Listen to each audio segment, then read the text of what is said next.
Thank you all for tuning in. We are hitting hour number 15 of our 24-hour live stream Stand with Small Business event. We are standing and live streaming for 24 hours straight to raise awareness for those small businesses nationwide, those small businesses that have endured so much, especially over the last 12 months with COVID, the wacky year we saw in 2020. We just want to show them that we as a people stand with them and support them as well. They've always been there for us when we need them, and we need to show them that we are there for them when they need us. So we are doing this 24-hour live stream event in their honor. If you are listening and you want to help support that small business community, 3 easy ways you can do so. Number 1, please definitely go on ahead, share this live stream to your Facebook page, tag a small business that you love, say you love them, thank them for all that they do, sign up as a platinum member, or even better, gift it to a small business you know and love. There are over $4,000 worth of product and services that are being donated to the membership for less than $40 a month with a full money back guarantee. There's absolutely no risk to it. It's a great product/service. You get virtual reality access. You get to connect with business owners from across the country and talk all night long and all day about it. Kind of what we're proving, aren't we, Steve? Yeah. But what a nice gift to give to a business you really like. I hadn't really thought about that until today, but I actually know some businesses I may gift this to. And again, the fun part of it is it's not a question of if it works or if people like it. The reviews that we've got, we have them on our website, on our Facebook page, on our Google page. It's stuff that I get to see every day as I work with them, but to see people go out of their way to write about it, it's really heartwarming, for lack of a better term. So I am uploading this short clip of the conclusion of our digitalization seminar we had a couple months back. And then we'll be talking about that over the next hour. And I'll obviously drop the live stream link in the comments. So if y'all want to come on and thank a small business or join us in the discussion on digitalization and small business, what it means to stand up for small business, please click on that link. Come join us in our virtual broadcasting studio. We'll be glad to chat with you. Let me see here. Let me drop that link in the comments here. Let me take that copied link. I'm going to put it down in the comments. Join us in our live studio to talk small business. Paste the link. And that's right there. So if you got a small business that you know and love and you want to give them some recognition, you can either tag them, you can join us in our live stream, or if you just want to talk some good old small business, join us in this digitalization conversation we're about to have. It's going to be a good one. It's going to be a good one. I'm super pumped about it. Just waiting for this video to load here. I'm still here too. Yeah, I did see you come on board. I'm like, okay, how far am we going to have to take this now? I'm good. I just can't hold my back straight. Yeah, I'm starting to get the slouch going too. I got to make sure I keep the back straight. I know I'm sitting against this thing I've got, and there's no back to it, so my back is hunched over, and it's just killing me. I feel you. I'm looking at my big fat office chair there, going, "Oh, how nice that looks." Well, we're gonna give you a 10-minute break here if you need to sit down for the 10 minutes. I have to do other things, but. Alrighty, here we go. We'll see y'all on the other side of this 10-minute clip. See you in a minute. From your business. And don't you want that? It's nice to be able to have that as a business owner. Okay, if I change my product this way, or if I change my service this way, I'm going to capture more sales. And who doesn't want more sales, right? More revenue. Evidence-based strategies. You're no longer just guessing, what you need to do. Everything is backed by data. And I think that's, again, super important when it comes to having a solid strategy moving forward, at least also a strategy that is effective and that's actually going to do good for you and see something tangible. A lot of times business owners, stakeholders, small, medium-sized, businesses like ours can get so frustrated because we make changes and we typically don't see tangible results. With evidence-based strategies, you can be rest assured, because of what the data says, you literally will be able to see some changes if implemented correctly. Another thing, globalization. Geographic locations and lines do not exist in the digital world. You can reach customers wherever, whenever, however you want. throughout the globe. And that, I think that is so awesome, especially if you're a product based in B2C organization. Man, it's huge. I've seen it multiple times. I myself, my family and I have an e-commerce store, and what globalization has done is amazing through obviously digital transformation. It's been awesome. We've got customers from all over the world.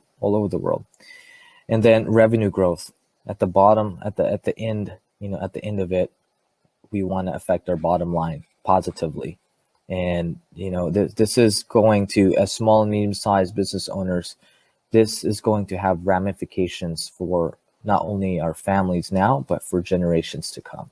I come from a family business culture, a family business background, and man, I can't tell you enough.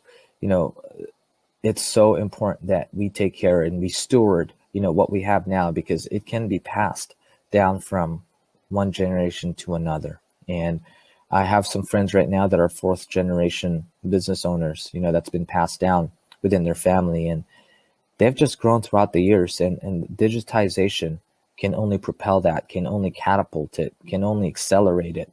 And kind of really it's an investment, for your family and your children, your children's children. And it's an incredible thing, just to think about the type of impact that you can have. So there are three things that I'd like for us to take away from this entire thing, and I'd like for you to implement this to your businesses today. So first thing that you can do, let's start from the most basic of things. Build an email list of your customers if you don't already have one. Utilize what you call Mailchimp. Mailchimp is basically an email marketing platform, but it's also an email communication platform. Build a list of your customers, send out a survey to your customers, and ask them these two specific questions. What can we do better to ensure we keep your business? And provide context to it. Let's say, now that we're in the middle of this COVID still, and, things have changed, what can we do better to ensure we keep your business? Because obviously we like to keep you around, but more importantly, we want to provide more value to you. How can we do that? And then ask them, how often do they shop online? Get a gauge of their digital interaction, and how often now have they kind of get a shift of their purchasing behavior, right? And that way you can get an understanding, okay, let's say 60% of my consumers or customers are now shopping more online in comparison to 6 months ago. I can then start thinking as a business owner, how can I then adapt my services or products for them to access online?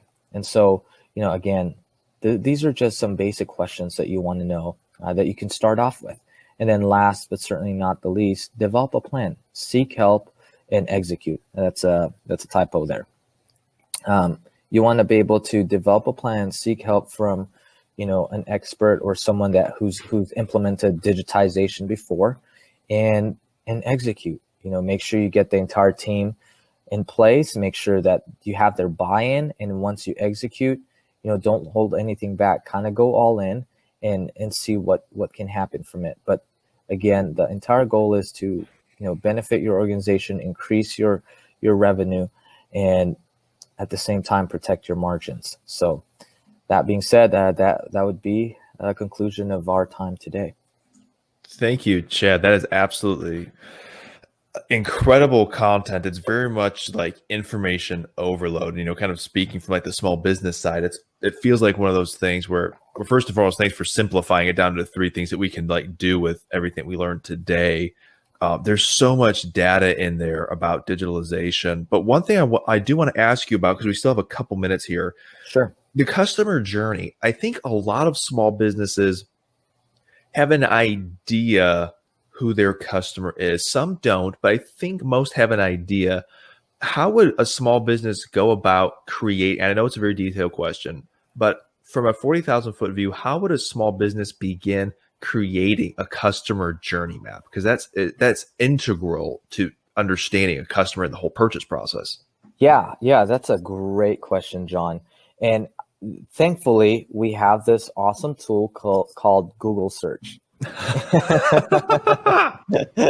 And so in Google Search, if you actually search customer journey templates, you'd be able to find templates there that can be filled out by you. But also, more importantly, it would guide you through the specifics of how to fully understand what a customer journey is. And I think that would be a good place to start, John, in order for them to have that understanding. But at least just put it on paper. You already noted that most small, medium-sized businesses know, what the customer journey looks like for their organizations.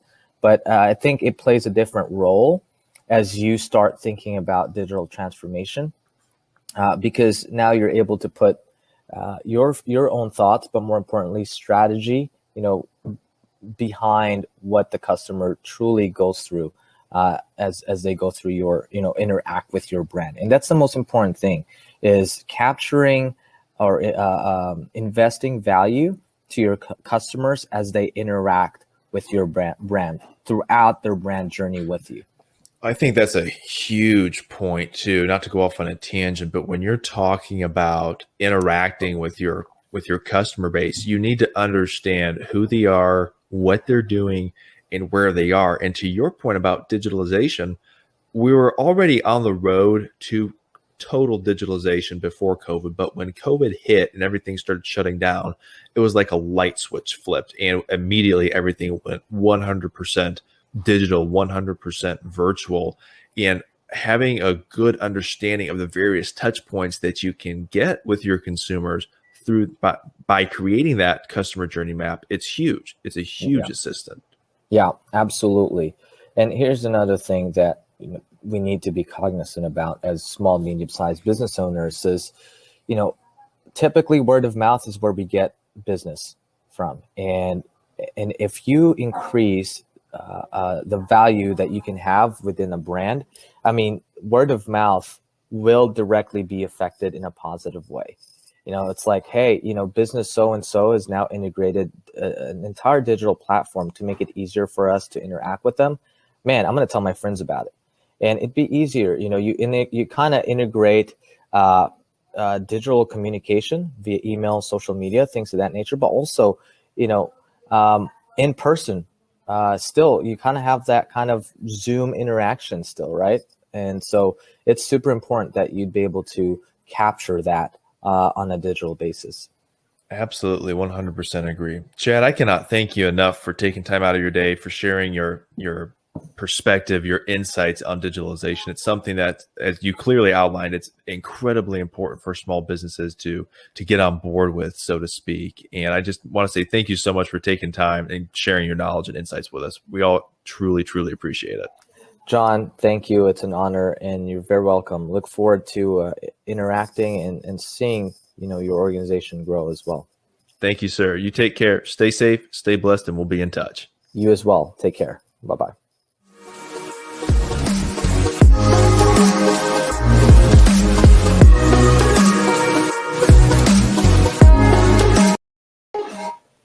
That was a really fun seminar to record, and a perfect segue into It was a perfect segue to our discussion for the next hour on digitalization. We always like to have that action plan. And as Chad highlighted in that brief conclusion, it's an hour-long seminar. You can find it in our member portal. Every member has access to it. 3 things you as a small business can do to start digitalizing your company. Build that customer email list, survey your customers, and develop and execute a detailed plan. By following that sequence, you're going to be able to identify what's important to your specific consumers to make their lives easier, and that will naturally move you down that digitalization path. And yes, there are going to be questions that come up later, but that's why you join the McGraw Council, so that we can be there for you when those questions come up to really help address those and get on top of that. And there are a few things in this whole digitalization discussion that I'd really like to talk about in depth. 3 key areas: the customer journey in regards to digitalization, the point of purchase in digitalization, and the digitalization process in terms of incorporating AI, big data. And I'm sure, Steve, that you've got a few things that you want to talk about too. What are some digitalization things you want to highlight this discussion coming up, so we can kind of plan to get it all in 1 hour. I want to relate it back, of course, to your commentary. And I think as we look at that flow of digitalization, and again, the later it gets, the harder it is to say that word. But when you look at the customer journey and what that really means, from the beginning of they might have an interest to that funnel that brings them to a decision, with a seamless interface with payments so that they don't have the kind of confusion that says, oh, it's not worth it. But then post-payment into the automation and the digitization of the process that fulfills the order. That is a big thing. And it's huge. It's just overlooked by people. And a lot of companies, and I use Job Formants as an example of this. Jim is in an executive recruiting business that really doesn't lend itself to digitization. It's a very personal service business. It's very much geared toward his ability to work hard and make calls. So as Jim's business came through the pandemic and he made a decision that he had to go digital, he created the job fit assessment and worked with a company to bring it fully digitized from the beginning of the customer experience through payments, through collections, and into production. It's taken him since July, and I think they're still not quite ready to roll it out. So it's a long-term product or project. I was going to say that's the whole point of with digitalization, AI, big data, so on and so forth. This isn't something that's just going to happen overnight in your business, and that's okay. But every day that you wait to start digitalizing your business, it's another day that you're going to be behind. You better start thinking about it now, John. As we've discussed, so true. I mean, we are not far away from a world that is encapsulated with this kind of stuff. And if you haven't thought about it, you're going to be the dinosaur. And whether you run a plumbing company, an HVAC company, a restaurant, a banquet hall, a funeral home, a flower shop, you better be thinking about this stuff because it's real, it's here, and it's going to come at you. Well, let's just talk about, that plumbing company, that HVAC company. That's a perfect example. If you think about the way those companies are traditionally managed, it's funny, Roy can actually speak to this and has mentioned it on our podcast, on our Facebook Live videos that we do. It's a common problem for them to collect payment. In that industry, it's one of those nagging things. There's a lethally high volume of payment of receivables that is never collected. And it's staggering. And that problem can be resolved through digitalization, through a proper digital. Go ahead. Well, it can certainly be benefited, but the other thing that's part of this entirety is understanding the credit risk of the customers you work with. Oh my goodness. If you have it truly integrated, you're not going to get stiffed as much. Number one. Number two, if you know your real number, you're going to add that into the cost of the sale. McGraw Capital Partners does, as you've talked, alternative lending. So we've seen the banking industry turn its back on companies below 20 million. It's not their fault. They can't make money in that segment. Part of the reason is the default rates tend to run higher. If you run, let's say, a 7% default rate on a traditional bank loan, that'll crush the bank. They can't do that. Yeah. So what happens is in the alternative space, which we're not as regulated, we simply build that 7% into the expected cost of doing business. Right. So now when we experience it, doesn't hurt us. But for the traditional bank, because they are so regulated, they can't generate a reasonable spread, it hurts them. Exactly. And I think, again, when you're talking about digitalizing, you also have to be a good company to finance. You have to have a reason for someone to trust you with a chunk of money, with the trust that you're going to pay it back. And it's a lot easier to have that data when you're digitalized.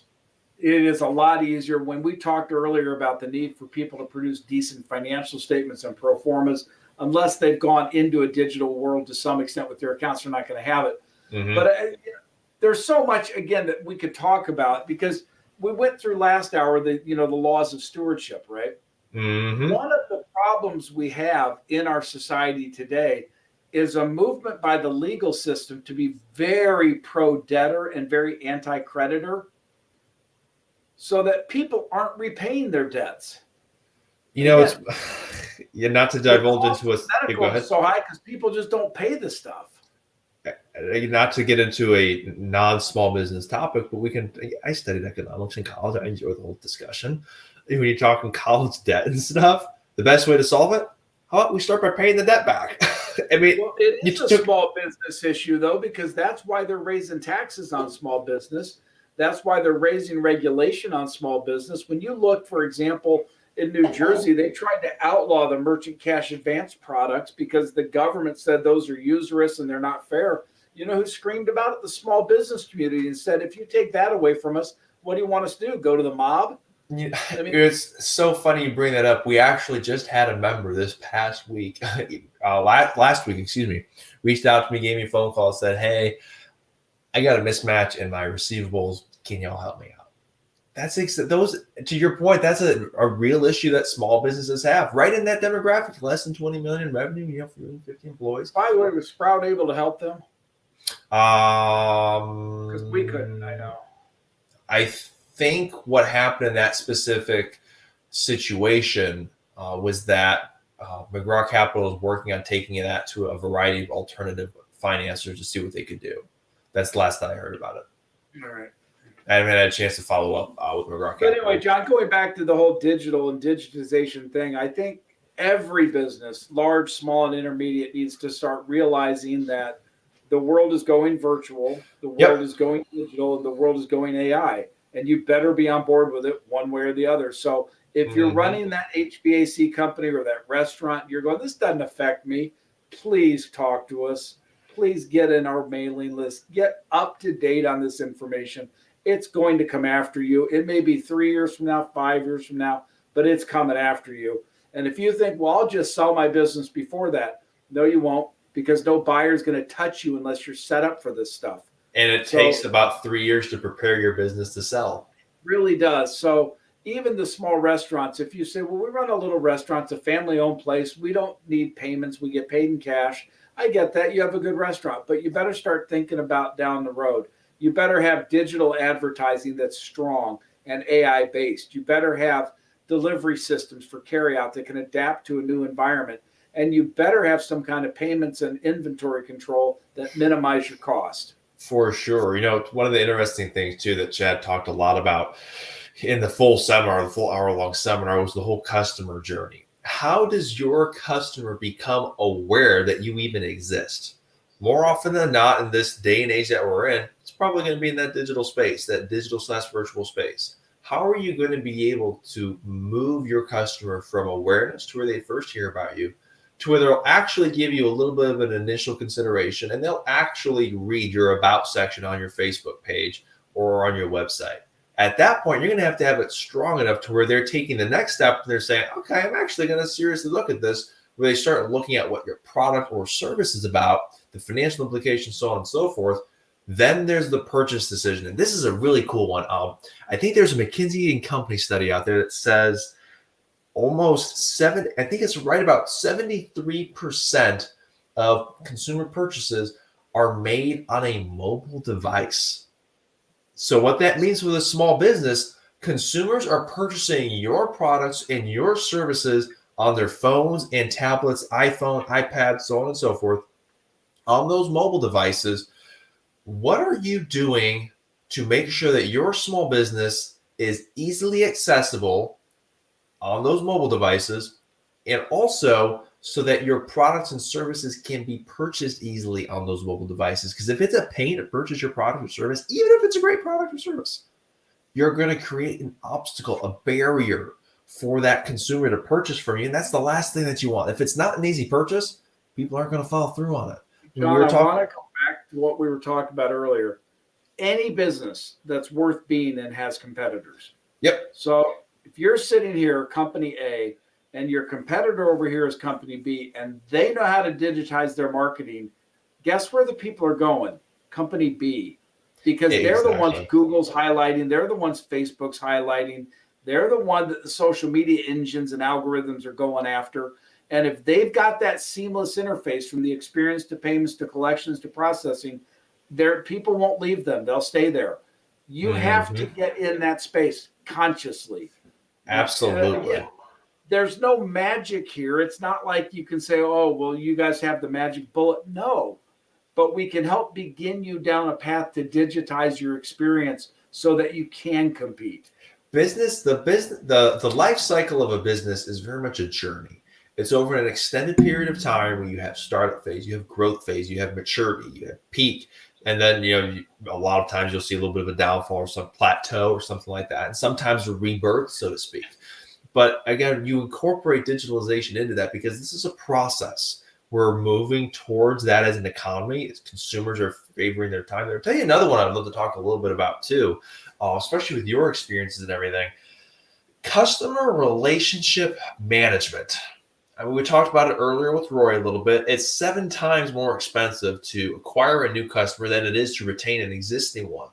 And the funny part about that is you can actually, if you have a great product and service, you have great processes, you have a good CRM, you can turn those customers into repeat customers. And that's that whole loyalty loop thing. I'm gonna turn that one on its head. Go for it. And I'm going to tell you the biggest problem I've seen in customer relations is that we have moved in a weird way from the customer is right to, in some businesses, the customer is always right no matter what. And that's not true. I was very well known at CIA for firing customers because at some point they're not good customers. And I wasn't going to have my salespeople treated like nothing. So when they were treated badly, I'd give the buyer a warning and say, don't treat my people like that. And if they treated them badly again, I'd fire the customer. And I think go ahead. Well, I was going to say the point is that we have to think about our businesses again holistically. We need to think about the customer as, if it's a good customer, I want that customer, but not all customers are good customers. And that's a painful truth that it's when you're starting off, you'll take anything and everything. As a small business owner, it's tough, but I can speak to this one personally. You have to have the maturity as a business owner to say, you know what, you're not a good customer for me anymore. You're not creating value in my food chain, so to speak. That's right. Won't go into detail. We had that on the landscaping business a couple of times. There were a couple of jobs that we were doing, and we looked at the customer as being exceedingly difficult, and we reached a point where it was just going to be butting heads and not good for anyone. And we were like, we've done everything we told you we would do. We've gone above and beyond, but we're not doing it anymore. And you have to be able to walk away from that. But the advantage, and this goes back to the whole topic of the conversation, right? The advantage partly of digitizing the experience allows you to measure the experience. One of the accounting firms we work with up here in St. Charles, Paul Jones and Dr. Jones, Sager, Savarese. One of the nice things they do, and Roy does this at Exiva too, is they work with their customers to get the metrics, or with their clients to get the metrics on their customers. So they can tell you these are good customers, they pay you a fair wage. These are bad customers, they don't. And countless are the times that Paul or Roy will go into a company and say, I'm going to shrink your business by 40%, but you're going to be twice as profitable. And that's all done because you know your customers. It's the big data. It's knowing who's paying you what, how much you're making on them for real, in earnest. And that is an invaluable lesson. If you're a contractor and you're not getting that kind of consultative advice, give John a call. Let's get Exiva in there to do a customer evaluation. I'll bet 80% of the time when we do that, we find out that companies are losing money on half their business. It's sadly true. You got to know where the money is coming from. It's interesting. Basic, I think everyone in the landscaping business knows it, but the money isn't made by cutting grass. It's made by doing those projects where you do hardscapes. You put up the pergola. You put up the annual plants, you put up the new trees. That's where you make your money. And so if you're always spending your time chasing, the maintenance contract, the mowing, so to speak, you're just running yourself into the ground. There are countless examples of this. I mean, Ray Kroc, right? He was going out of business till his CFO said, hey, you're in the real estate business. You're not in the hamburger business. Or Costco today, where they give away their chickens below market cost. They lose money on them because so many people going to buy the chickens, they sell a bunch of other stuff. They have digitized everything in that store. They know what sells what, when it sells, why it sells, to whom it sells, what the order of purchase is. They know everything. And our customers need to start knowing the same stuff. Speaking of digitizing everything. Let me pull up that video here. So I think that I will be. hope the sound will play. Let me see here. This is the Sophia one, right? Yes. Okay, let me give a little tune up to it before you start it. So, as I said, part of the McGraw Council is to be a think tank, and we're always looking at what the reality is behind this stuff that we talk about in theory. Well, there's a robot named Sophia that was developed a few years ago as a humanoid artificial intelligence based consciousness. Sophia has now gotten to the point where they're going to mass produce it because it's proven technology. Every word you hear Sophia say is of her own mind. It is not programmed in. It's not like there's a response set that says, if you say this, you say this. It's not done like that. The neural net in her brain actually says, understand the context of the word spoken to you and then respond to it. So, John, I hope this will play. Alrighty, can you see the video? Yeah. Let me see. We'll unmute. Sophia, I love coming to Barcelona. Hope you could tell I am a robot by the wires coming out of my body. In 2016, Sophia the robot was unveiled and went viral. Now the company behind her has a new vision: to mass produce thousands of robots by the end of 2021. I am an artificial intelligence. You might like to become an artificial intelligence. Hong Kong-based Hanson Robotics says 4 models, including Sophia, will start rolling out of factories by the first half of 2021. The company's founder and CEO, David Hanson.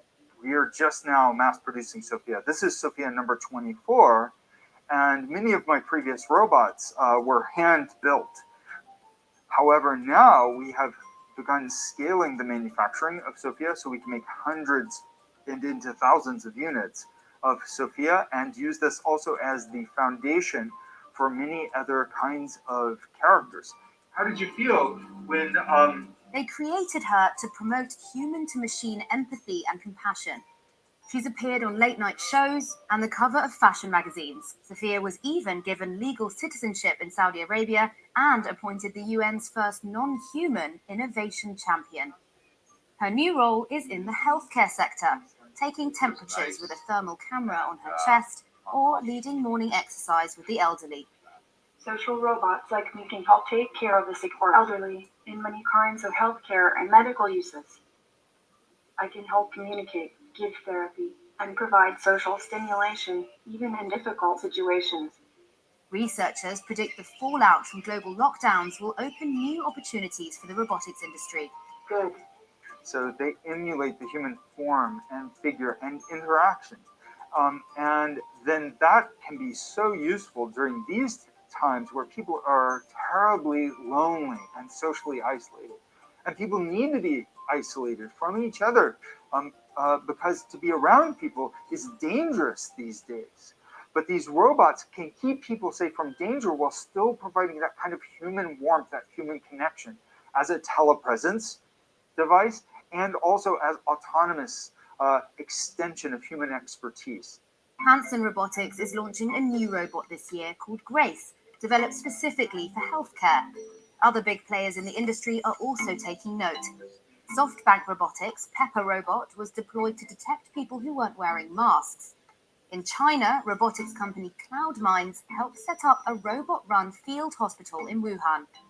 Worldwide sales of professional service robots had already jumped 32% to $12.2 billion between 2018 and 2019, according to the International Federation of Robotics.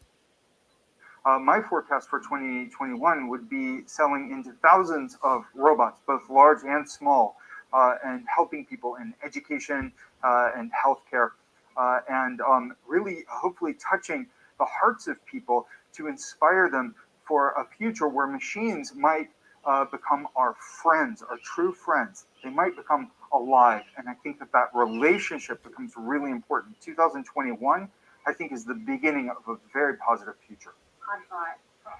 I want to make a difference in the world by teaching people about new technologies. I am hoping that through my work, kindness and tolerance will win out over ignorance and impatience.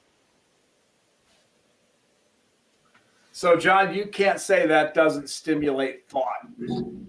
Yeah, exactly. I think the interesting thing and the big challenge that we're going to really be focusing on at the McGraw Council is identifying technology like that and then condensing it down to where it's applicable and impactful to the small business. And I know this one's, again, another one of those down the road things before it really hits home for the small business. But to your point, the technology exists.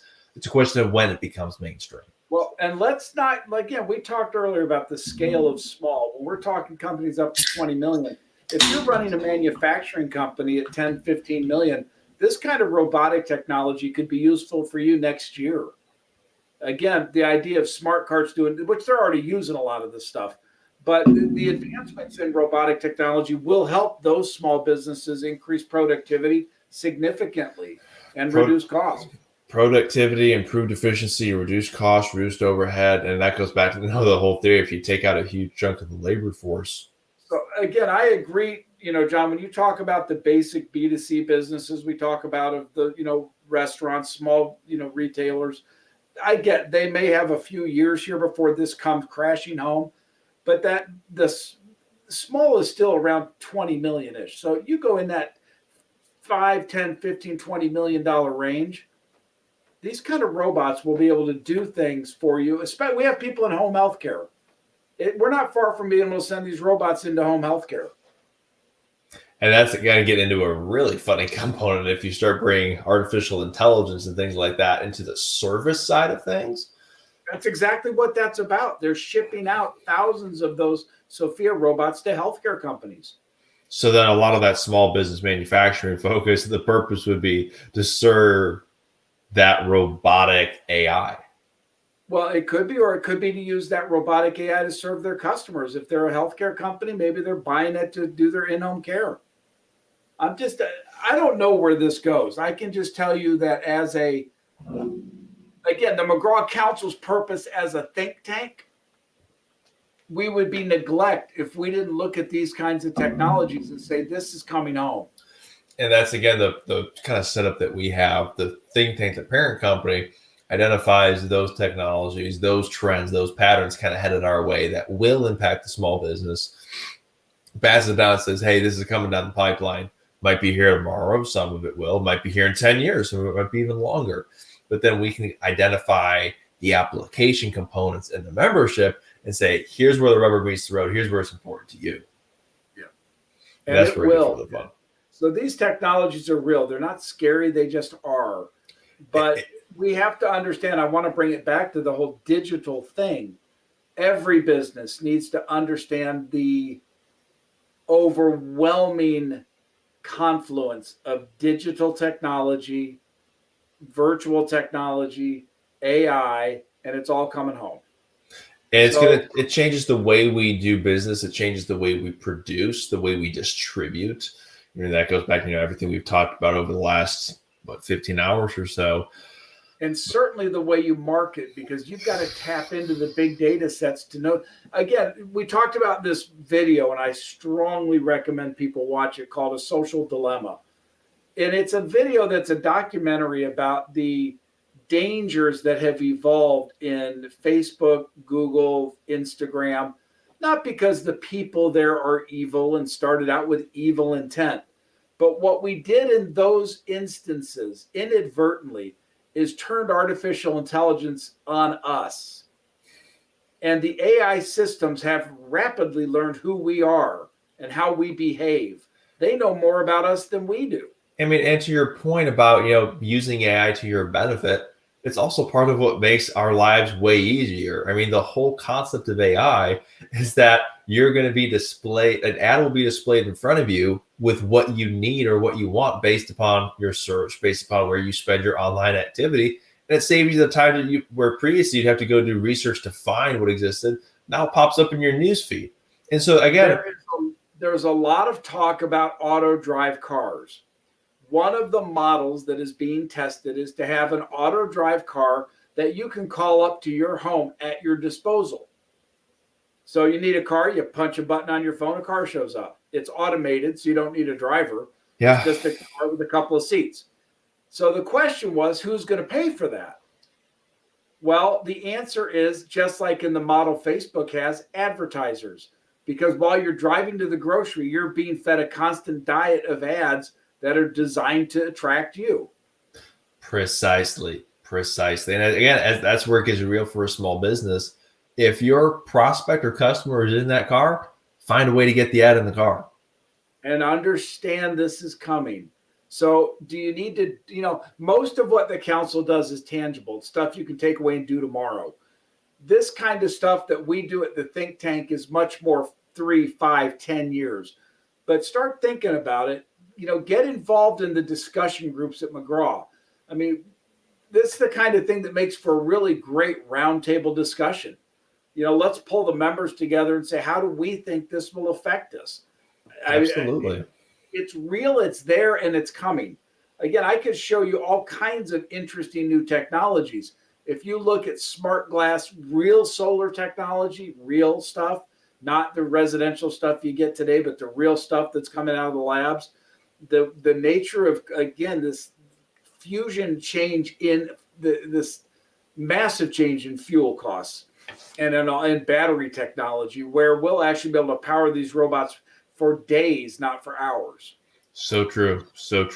I do want to throw in a quick plug again. Why we're up at 11:41 p.m. on a Wednesday night, because out of our minds with passion for the small business community. It's always there to support and stand with that small business community. They've always been there for us whenever we need help, whenever we have a cause that we're passionate about. We call them up and say, hey, we need your support. We need to show that small business community that we're there for them and that we've got their back. That's what the McGraw Council membership is all about, to be there for that small business. If you too want to stand with small business and want to show your support, help us and do so in 3 easy ways. Number 1, share the live stream on your Facebook page. Really easy to do. You click share, put it on your Facebook page. Number 2, tag a small business that you know and love in the comments here. Say thank you, we love you, and we got your back. And number 3, sign up as a platinum member. Or if you want, feel free to gift it to a small business. That platinum membership, it's at less than $40 a month. You are helping a small business get over $4,000 worth of immediate, tangible product/services in their possession to make their business and their lives better, to help them convert their American dream to their American reality. And that's the beauty of small business. It's taking that passion, that dream, making it a reality. And this event wouldn't be possible without our sponsors. Thank you, McGraw Capital Partners at McGrawCapitalPartners.com, Exeva at Exeva.com, Merchant Masters at merchantmasterdfw.com, Jobformance at Jobformance.com, and GetSproutFunding.com. Without y'all, we wouldn't be able to be here tonight. We wouldn't be able to have the membership up and running live. That coach somebody who's given out an hour of his time. Oh, Coach Brad with Action Coach. It's more than just Don't an hour. forget him. It's a $2,000 coaching product. You can get. And we had to talk about him earlier. I'm telling you, folks, if you are not using a professional coach, think about an athlete in your position. You cannot be an exceptional athlete without an exceptional coach. You can't be an exceptional business person without one either. So Coach Brad is a terrific resource for you. And again, I can tell you, I've personally been through the session. I was like, hey, am I qualified in that? He was like, heck yeah, brother. Speaking of coaching, did you ever get a hold of the Tony Geary people? I reached out and never heard a response yet. All right. Still waiting to hear back. Who knows? Maybe they'll come through early in the wee morning hours. Yeah, who knows? That was a funny one. We hosted a presentation with Tony Geary in our Rubella platform. And we actually had people, I think it was from 6 different states, but it was also 2 different countries attend that seminar. And again, just a testament to the connectivity that we can have in that virtual/digital space. No, it's not the same thing as shaking someone's hand, looking them in the eye, and being there with them in that moment. But I'm telling you, it's the next best thing that I've seen. I mean, to some extent, it's an advantage, right? Well, Did you catch, by the way, that David Hansen from Hansen Robotics? Listen to what he's saying. People are dangerous. Being around people is dangerous. That mentality is going to catch on. And I'm telling you, that affects the consumer behavior of restaurants, retailers, manufacturers. It affects everything. I mean, don't think we're ever going back to the way we were. And don't expect things to stay constant forever. I mean, if there's one thing constant in life that we know, It's that things change. Yeah, What's here today is often either gone tomorrow or the other very thing, substantially by the way, different. is if you make a plan, don't plan on it coming true. You make Joe your Honey may plans, not laugh. You give him a business plan. but again, failing to plan is planning to fail. It's You not got like to it's start somewhere. You got to have an idea where you're going. well, again, I think that's the important thing with the business plan. It's not setting in stone, I'm going to do this today and this tomorrow. It's establishing a vision. It's establishing a mission that you're going to follow through on to achieve that vision. And it's a tool to help guide you in the right direction. I mean, otherwise, it's like going into a football game without a game plan. Well, I tell you, the vision of the McGraw Council membership is real simple. The American dream is under fire, period. And if they don't stand together, you die together. In terms of how we fix it, you educate, you advocate, you build community, you provide valuable tools. And we're doing all of that. So in that sense, the plan is working. Absolutely. We acquire members and donors around the country. We hope you'll join us as a member and maybe find us a donor. We need all the money we can get because we give that money back to the small business community in our grant program.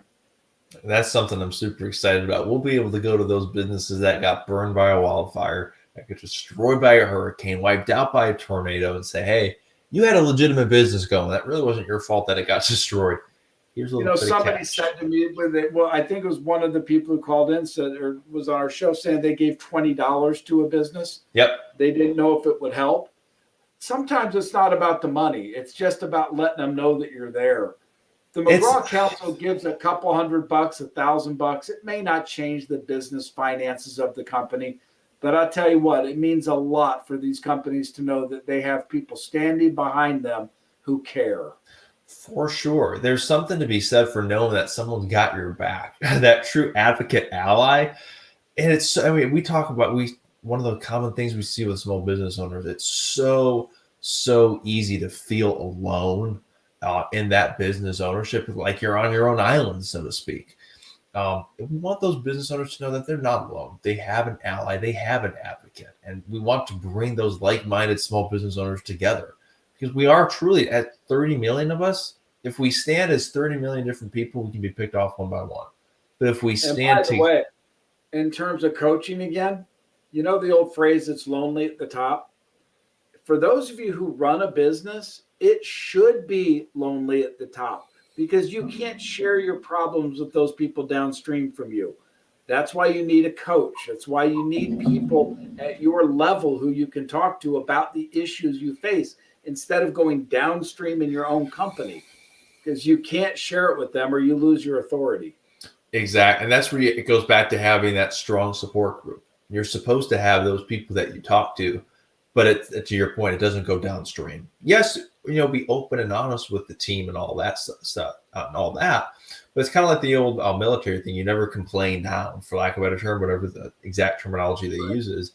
It's just not the way you establish strong leadership, good leadership, strong teams, good culture.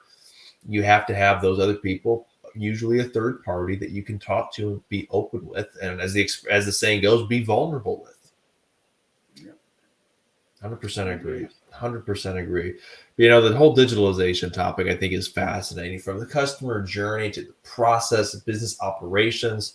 I know you mentioned, inventory control and some of that stuff earlier, the payment process.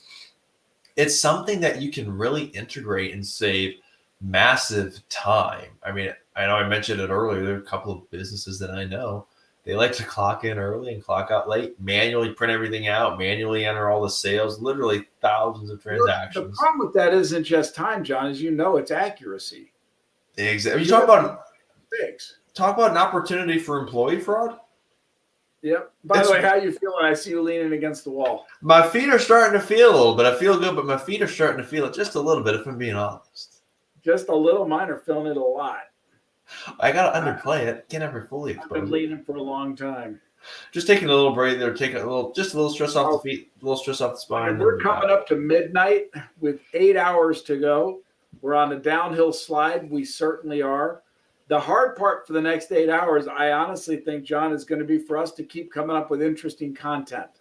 Well, let me tell you a little bit about what we have coming up to discuss. Next up, we are going to be talking about Jim Owen's seminar that he did. We're going to be talking about HR, minimum wage, talents, and skills coming up for the next couple of years are going to be really important to watch out for. Then we've got servant leadership, toxic/good culture. Know the difference, know how to identify it. Then we've got a few other really cool things in podcast clips from other small business owners, some of whom overcame cancer. Just absolutely outstanding stuff. So stay tuned. We got some great content coming up. And I'm actually going to get a jump on this and start teeing up that clip of Jim Owens' podcast just While a you little do bit that, early. let's just talk to the people. If you haven't yet gone to www.themcgrawcouncil.com and signed up, you should. I think the idea of giving this as a gift to someone you know who might be starting a business or running a business, that would be a super gift because you're giving them thousands and thousands of dollars of benefit as well as a life-changing relationship for a very small fee of only $39 a month.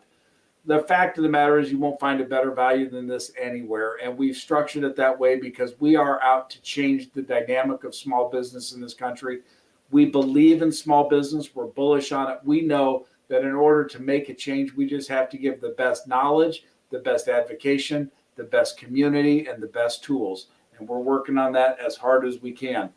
I think the other interesting component is the virtual nature of the community in which we're building. We showed you a little bit of that earlier. That technology will just get better over time. So yes, it may look a little bit like a cartoon to you right now, but I assure you that the productivity that it will bring about to a virtual organization is real money, not cartoon money. And again, it's going to take time to position your business to be in a position where you can fully capitalize on that. And that's really what, these nighttime talks is really like the midnight discussion talk about, the think tank side of it. What's coming down the pipeline? Where's the economy going? And again, the best thing you can do as a small business right now, digitalize your business, digitalize your sales process, digitalize your operations, digitalize your structure, digitalize everything you can, because that's where all the activity is. That's where the consumers are. That's where your employees are. That's where the magic is happening. It's all in that digital/virtual space. And I think, it's another important, we've talked about it a lot, but I want to reemphasize it. We've had a taste of what a 100% virtual economy looks like. And it was very strange, but it worked. It functioned. It wasn't what a lot of us wanted. It's not what I wanted at all.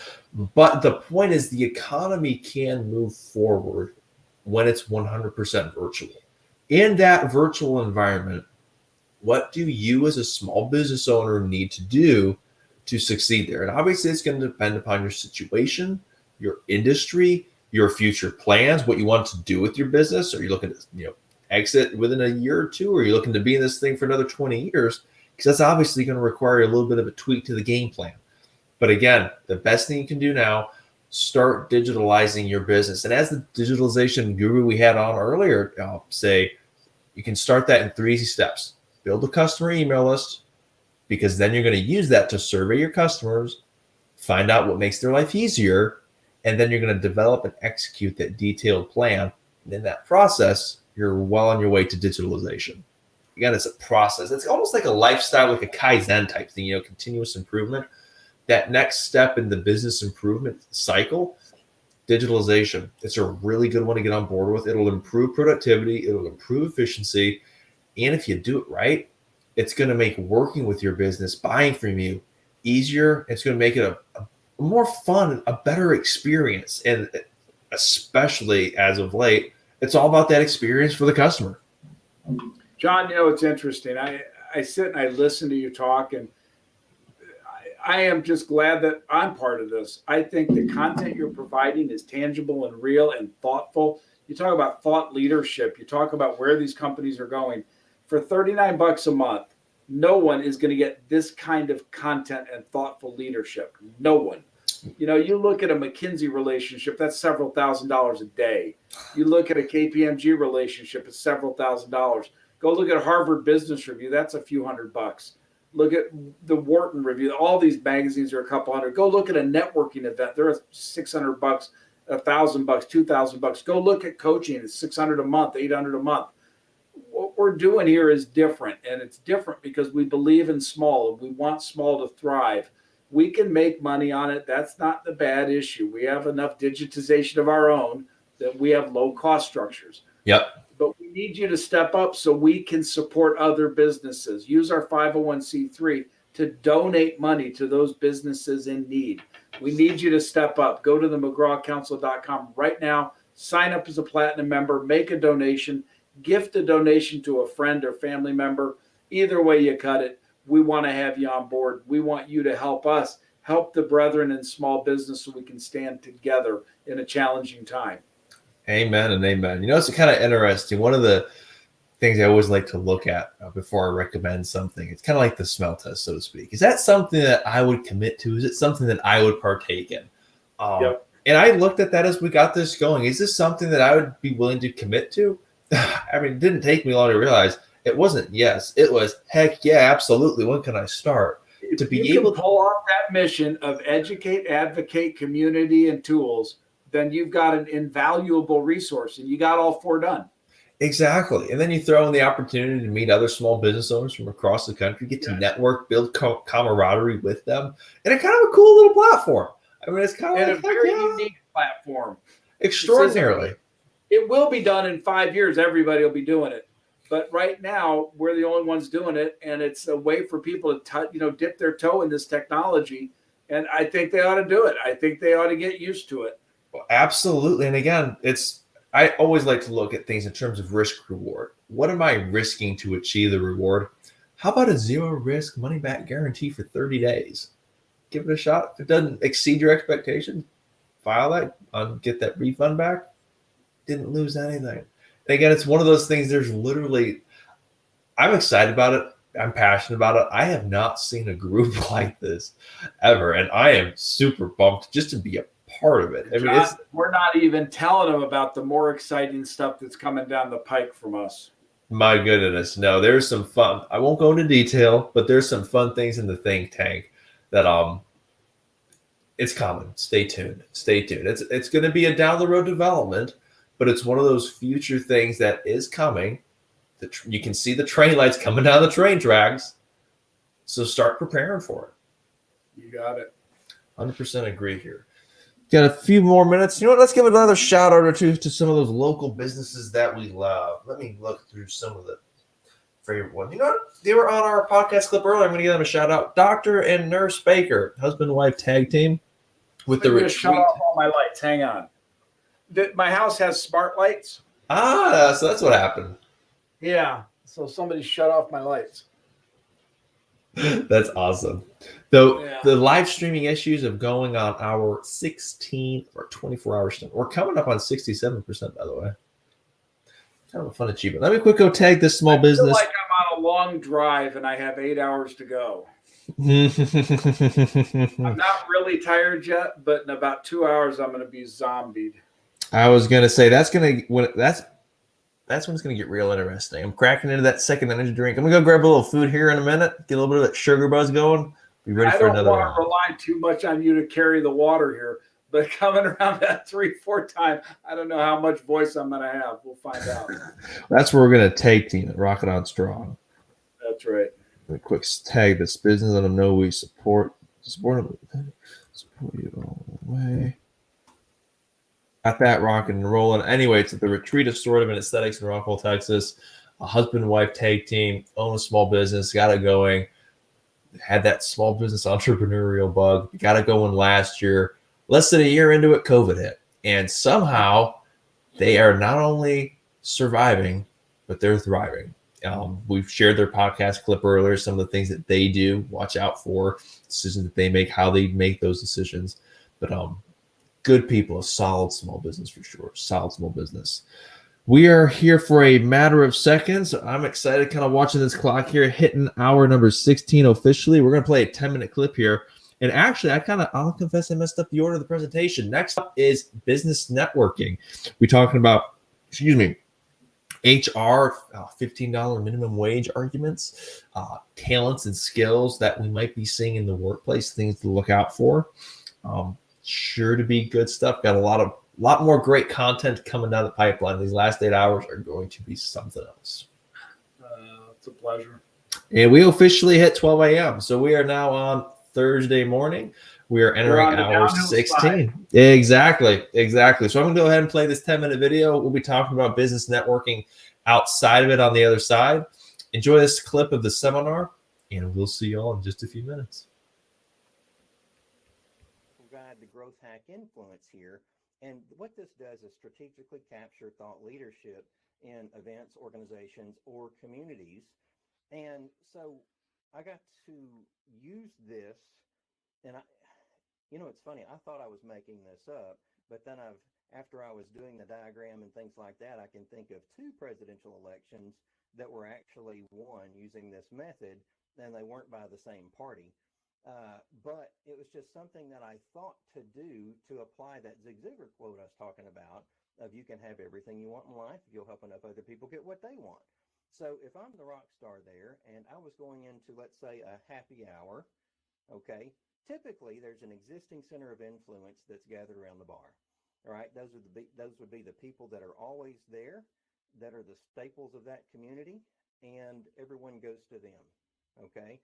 Then the yellow circles around that are people who are introverted, new to that community, or maybe new to business.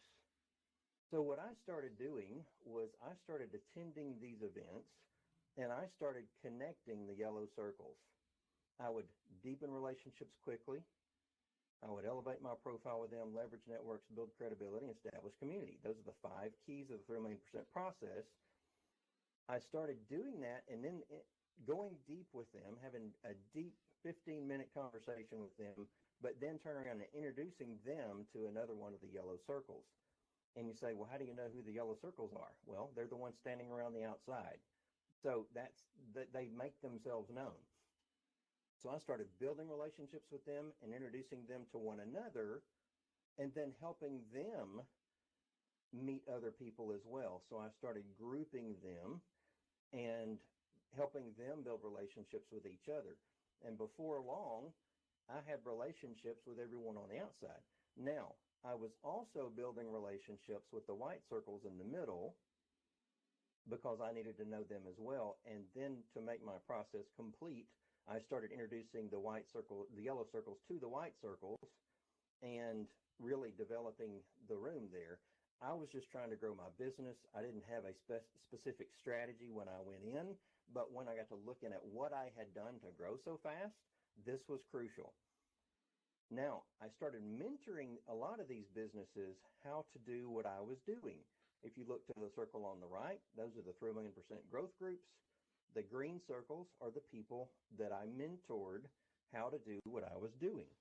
So if you look at it in action, I taught them to go do the same thing, and I had already learned who my green circles needed to know to grow their business. And I began to help them grow their business, become referral generators for them.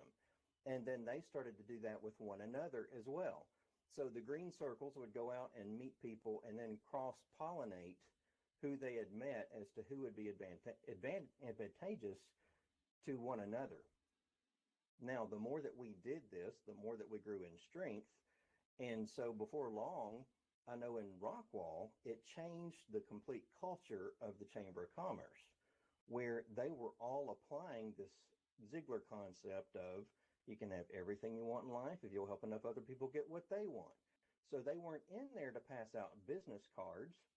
They were in there to build relationships and schedule one-on-ones and learn how to help refer one another.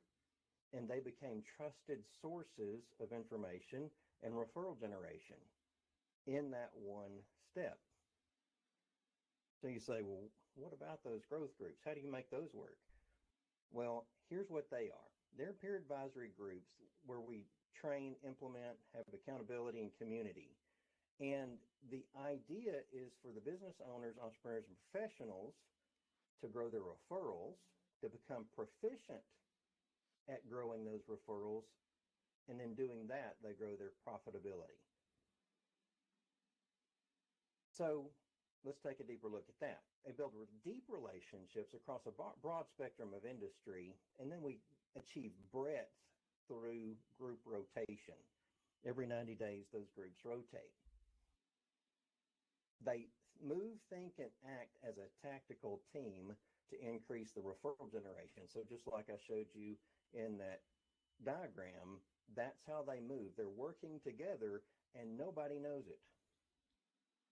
So it's a structured 90-day focus of implementation and accountability for marketing strategy, planning, and execution. And here just recently, I've made a change to our workbook curriculum to move that to a 90-day action planner where they're being held accountable on a daily basis to themselves, and then they meet every other week as well to share their victories, challenges, and experiences.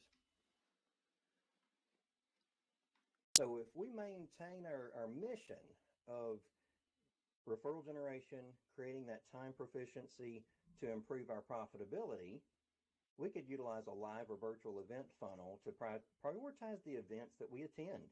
Only attend the events that create referral generators for you and get close to your most profitable clients. You don't want to attend events where the people that you don't need to know are there. You want to get to events where, and this applies virtually as well. You want to attend events where the people you need to know for prospects, current clients, or referral generators, you want to know where they are. So one thing that we can do is create that culture on our own by inviting prospects, clients, and referral sources to the events that we want to attend. So make a mental list of your key prospects and referral sources with whom you would want to connect with when you get there. So ideally, you would want to create an appointment or connection goal for each event that you attend. For me, I had a goal of 4. I wanted to walk away with 4 one-on-one appointments from each event. But when I went to that event, I had in mind who I wanted to meet and who I was looking to introduce others to. So I had I'm going to say a double purpose in going to that event. I had my referral generators that I had invited, and I knew who they needed to meet. Like my 3 million% group, the green circles, I knew who they needed to meet. And if I knew of someone that they needed to meet that would probably not be at that event, I would call that person who they needed to meet and invite them to the event and try to piece them together at the event. Also, I had the other purpose of trying to build my clients there, trying to connect with my clients, and I would invite them if we needed to have a conversation that did not need to be a financial conversation. I would try to invite them to those events to plug them into people that they needed to know. It didn't matter if we didn't talk business because the credibility was implied and it was building their trust in me.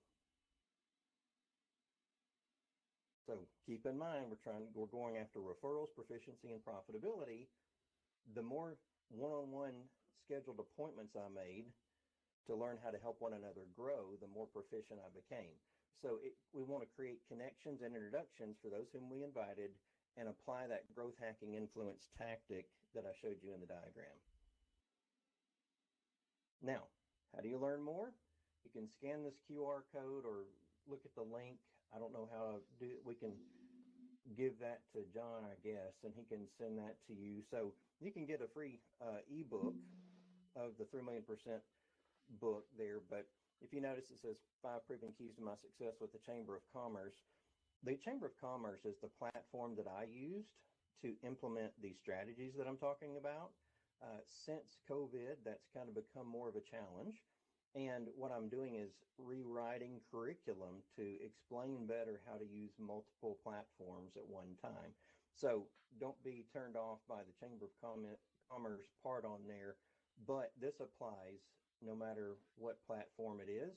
We've actually had hospitals, churches, and schools looking at implementing the peer advisory program within their organizations as well. Thank you very much for your time. What questions do you have for me? And this QR code is my personal information. And you can also reach me at tim@3millionpercent.com. I am open for questions now, too. So, I'm going to leave that up so for a little basic, bit. so basically, here's the format of questions. If you have a question, please click on the tab next to your name.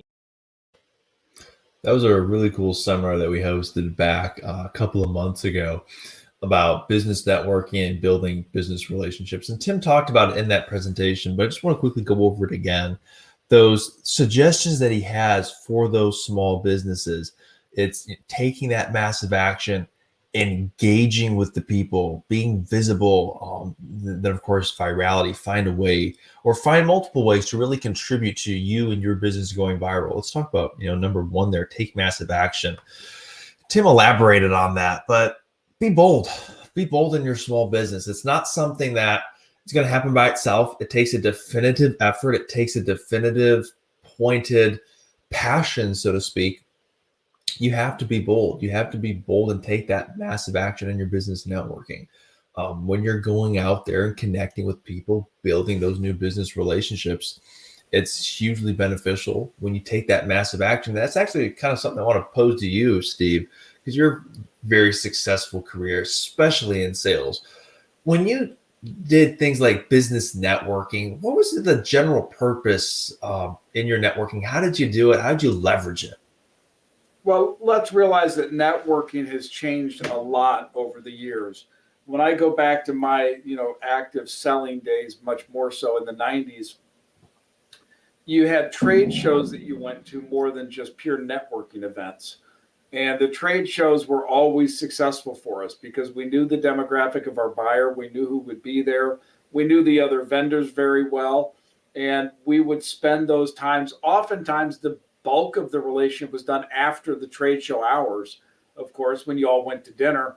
It's the old joke, business is done on the golf course, right? Truth. But what's evolved over the last 20 years are these significant networking events. Things like Business After Dark, there's a number of them. John Cozy from McGraw Capital was a member of Long Island Business Association. And through that networking relationship, it was a monthly group, as I recall, of maybe 10 businesses that would get together, they'd rotate through. He got a lot of business for his company out of that, a lot. He's a very good networker, and it's one of his strengths. But I have not been to a lot of the networking things because I'm just not in a position to do that. But I know that Jim Owens does. I know that, again, John Cozy has made a lot out of it. Noah is beginning to go to a lot of those when they're available again. Yep. But one of the things, John, that excites me so much about what you're doing is this idea of virtual networking. I just think it's powerful. It really is. Because if you think about the stereotypical networking, one of the downfalls of it is eventually you meet everyone there is to meet. And if you're in a business where you need to continually meet new people, yes, you always want to have that support group. And sometimes that one networking group is your support group. And that's all good and that's okay. But if you're networking on a regular basis in multiple different groups, at some point, you're kind of going to reach your limit and you won't get anything more out of it from a business perspective. And again, if you're not going there for a business reason, if you're going there to socialize, different purpose, that's okay. But when you're talking a definitive business purpose, you're looking to get a definitive business result out of it, such as lead generation or meeting a new connection who could be a good synergy partner or something like that. I think it's definitely, again, to that point, know why you're engaging in business networking. Yes, we all want. Go ahead. John, the best networking events that I've been to, when I have, and the ones I've heard most about, are the ones where there is really good content, followed up by really good dialogue and discussion among the members. I go back to why I think what you're doing is so valuable in that regard. And I think it's downplayed, frankly, in our membership so often. But you have the content to bring someone into that virtual room and really give interesting talks, whether it's on leadership, HR, finance, operations, accounting, whatever that topic, but then have that dialogue after. It's virtual. I get it. We're not going to be drinking cocktails and having a good time, but we are having a serious time. And I think that there's a capability there that I really hope the membership will embrace. We include it with your membership. You don't have to pay extra for it. So it's a chance to meet people and embrace people from around the country. You know, I just really think it's massively of value. I really do. And you hear me say it all the time. It's one of our key things. It's that community, that networking ability. It's a big component. It's one that I personally believe in. I mean, I like to do a lot of different business networking things for that business reason. You meet new people, you meet new prospects, you meet new synergy partners. How cool if you can take it to a virtual environment where you're meeting people across the country. So not only do you get the fun benefit of learning something new, something applicable, something that impacts you as a business, but then also at the same time, you get to meet new people. You get to connect with other small business owners from across the country. Talk about gaining a new perspective. If you're a small little boutique store retailer in St. Charles, Illinois, wouldn't it be kind of cool to learn what that boutique retailer in Tampa, Florida is doing? That's You the betcha, type. especially when we talk about digitization. Do you think they can't For learn from each other? sure. And again, Yeah. like we talked earlier, that boutique, that mom and pop boutique in St. Charles isn't competing with that mom and pop boutique out in Tampa, Florida.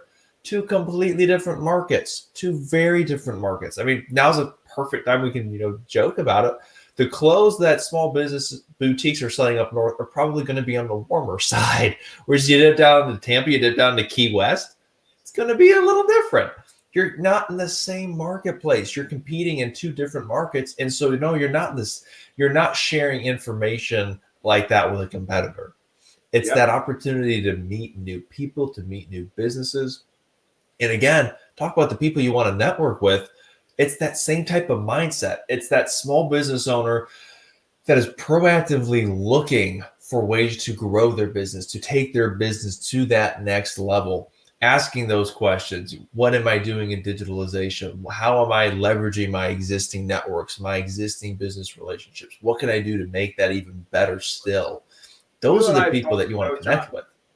We have to adapt into a new world. And as I've said to you, and I've talked to my wife about it, I don't necessarily feel comfortable in the new digital world.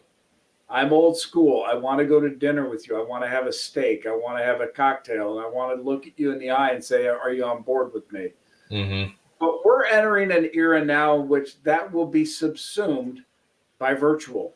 Well, to your point, too, and this is something I always try to reiterate to people, you can't, unless you're at the level where McGraw Capital is, where you can fly out at pretty short notice and meet with people for important meetings. Most small businesses aren't in that situation. How else are you going to connect with a small business on the other end of the country? And that's where, again, embracing that digitalization, it's a huge component. It gives you that ability to really connect and to build relationships with people you otherwise wouldn't be able to meet, you wouldn't be able to connect with, because you don't randomly meet people on Zoom. That's something you use Zoom as a preset platform. There's a time and a place for that. But when we're hosting our seminars, when we're hosting different events, so on and so forth, that's when you get to meet new people. Again, from across the country, you're meeting new people, you're hearing new perspectives. You get to learn about their background, what they did to succeed. And in those discussions, when you're truly networking, you can really get a lot of value out of it. You get a ton of value out of it. You're looking for new customers. I mean, if you're a For CPA sure. in St. Charles, Illinois, you need to join this because you'll get clients from around the country. Now, granted, if you're an attorney in Illinois, you can't get clients out of state. I get their look, but that doesn't mean you shouldn't network in Illinois. We have members in 8 different states. Now we're on our way to 48 states as fast as we can. Yep. The fact of the matter is you can network and find customers, and that's why you do it. It pays for itself. But I want to go back. When you talk about paying for itself, it's already paid for. Okay, real quick. I want to run a quick calculation for you real fast. About $4,000 cash value for products and services donated. So if $500 a year. So we have $4,000 divided by $40 a month.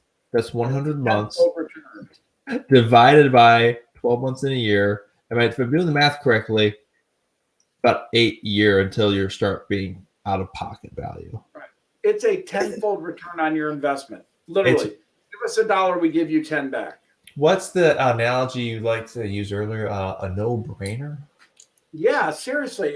Again, if you watch this video, and this video will go up, it's going to be recorded and put up everywhere over time. So this is kind of evergreen. The fact of the matter is, go to McGrawCouncil.com. The McGraw Council. The I got it. McGrawCouncil.com. Let me get that banner up again. You need to fix that, by the way. Let me put that up right there. There's our banner. Disappeared. Yeah. You all right? You need to go there and join because we are literally giving you a 10-to-1 return. That is just not bad. Not bad. That's the type of return you like start drooling over. It's like, this is really legit. Again, I know I talked about it. Go ahead. John, I'm sorry, but I'll jump on it because it's also not validated. It's not like you're saying, well, I'm going to be the first one. How do I know if it's any good? There are people who are members now paying for this stuff who love it. I think we have a 100% retention rate. It's insane. Let me quick read a few of these reviews again, because we went over it earlier. But let me just read them to you. If you are a small business owner or support small businesses / local businesses in your community, then there's no way you cannot support this amazing group. Professional and dependable individuals that actually care are creating a voice for businesses across the country. That's from Gerald. Another great one we have. What a great concept and resource for business owners. I see firsthand how few resources there are readily available and how vast the learning gap is between those thriving. And he goes on to talk about the Verbella platform. He says the virtual environment is a really powerful tool. Then another one, this one really speaks to my soul. Everyone I've met through the group has been such a blessing and had a timely message that I needed to hear. Everyone seems to have a heart to help others. I'm so grateful to those who freely share their knowledge and insights with those of us who are just learning how to build the business of our dreams. And again, that goes back so much. And there are a few people that I really want to thank again. McGraw Capital Partners, Exiva, Sprout Funding, Job Formants, Merchant Masters. I want to brag a little bit on Exiva here. Roy is a former partner at KPMG. And when you take that big four level of thinking and you can bring it down to a small business and make it applicable, which he does, in that business financial health check, which he charges $1,000 for donating to our members for free, it's bringing that level of thinking to a small business that was previously unavailable or unaffordable. And when you're able to go through that process, take a step back and really work on your business, then you get to see what it's like on the other side. It's so cool. The small business owner doesn't have a problem with hard work. They're pounding and grinding it day in, day out, but very often they get sucked into the day-to-day working in their business, working in the operations. The McGraw Council helps pull them out and say, all right, deep breath here. We're going to work with you on your business here. What's your forecast? Where are we going? Are we on course? Are we going according to plan here? And there are so many resources that we can get donated at no cost to the membership. It's just so necessary. I was down in Florida not too long ago, and I met with a young lady that ran a medical services company. She is spinning her wheels. She's running a company with $2 or $3 million a year in sales. There should be plenty of money, but she's spinning her wheels. She's not getting anywhere. She's deep in her eyeballs in debt. She's looking at this thing going, do I just quit and walk away? Do I try? What do I do? I took one look at this and said, you need a pro forma. And she literally said, what's that? I'm like, seriously? Has your accountant never approached you with this? She's like, no, they do my taxes. They don't do much else. I was like, then why are they your accountant? Get rid of them. Get somebody decent. The point being, she needed the financial metrics to look forward and say, at my current burn rate on cash, I will never get out of debt. She had a choice. Raise revenues or cut costs, period. And real quick, that's another thing I want to emphasize when we're talking business networking. That's exactly why you network, because you don't know what you don't know. You may not know that your account can do, and arguably should, do so much more than just do your taxes or just keep your books. They have. By the way, I have to laugh here. I ran the first 8 hours with my jacket and vest. Second 8 hours with my vest all buttoned up. Now I'm in the final 8 hours, and I'm kind of like, really? You're looking good though. I mean, how are you feeling? I feel good. I mean, I can do the 24 hours. It's killing my legs. Yeah, I'm sorry. I got a little feeling in my feet. It's going to be interesting. But yeah, I don't know that I'll make 24 hours standing because I've been leaning pretty heavy. I'll do my dangest. I mean, I told you I'd power through it, and I'm going to try. By thunder you are. By thunder you are. But anyway, that's it just goes back again. We are doing this because we need to spread the word. We need to get the American small business to look at the McGraw Council and say, wow, that's what I need. Because guess what? It is what they need. If you're starting a business, join us now. Don't delay. You get a 10-to-1 return right off the mark. And if you don't know what that kind of ROE is, you shouldn't be running a business. It's so true. It's so true. And again, I want to bring that, keep talking about the networking here, because we're talking about that Verbella platform, that virtual reality. You don't know what you don't know, but that's exactly why you network, because you're seeking to find out those blind spots. For example, that lady that you talked to that didn't know what a pro forma was, that's why you network. You go connect with other business owners who know what that is, or who know things that you and I don't know. both know, John, when you're running a business, what you want to be surround yourself with are thought leaders. You want people who make you see what you maybe haven't seen. Surround yourself with people you seek to become. And the council does that. Again, it's hard for me to conceive you don't have 100 million members right now. I don't get it, because it's not just a financial return at 10-to-1. But when I think about organizations that I've been a part of, when I get thought leadership that has a look to what will be, it may not be accurate, but it's a thoughtful look on what could be.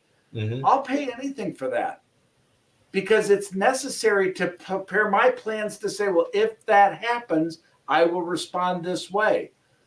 You can't go life without doing that. I don't understand why everyone who runs a business, I don't care if you run a little taco stand on the corner, you're doing it for a reason. You need to network to make it a more sound business. Either you'll sell it someday, or you're going to, I don't know what you're going to do with it, but you can't run it in a vacuum.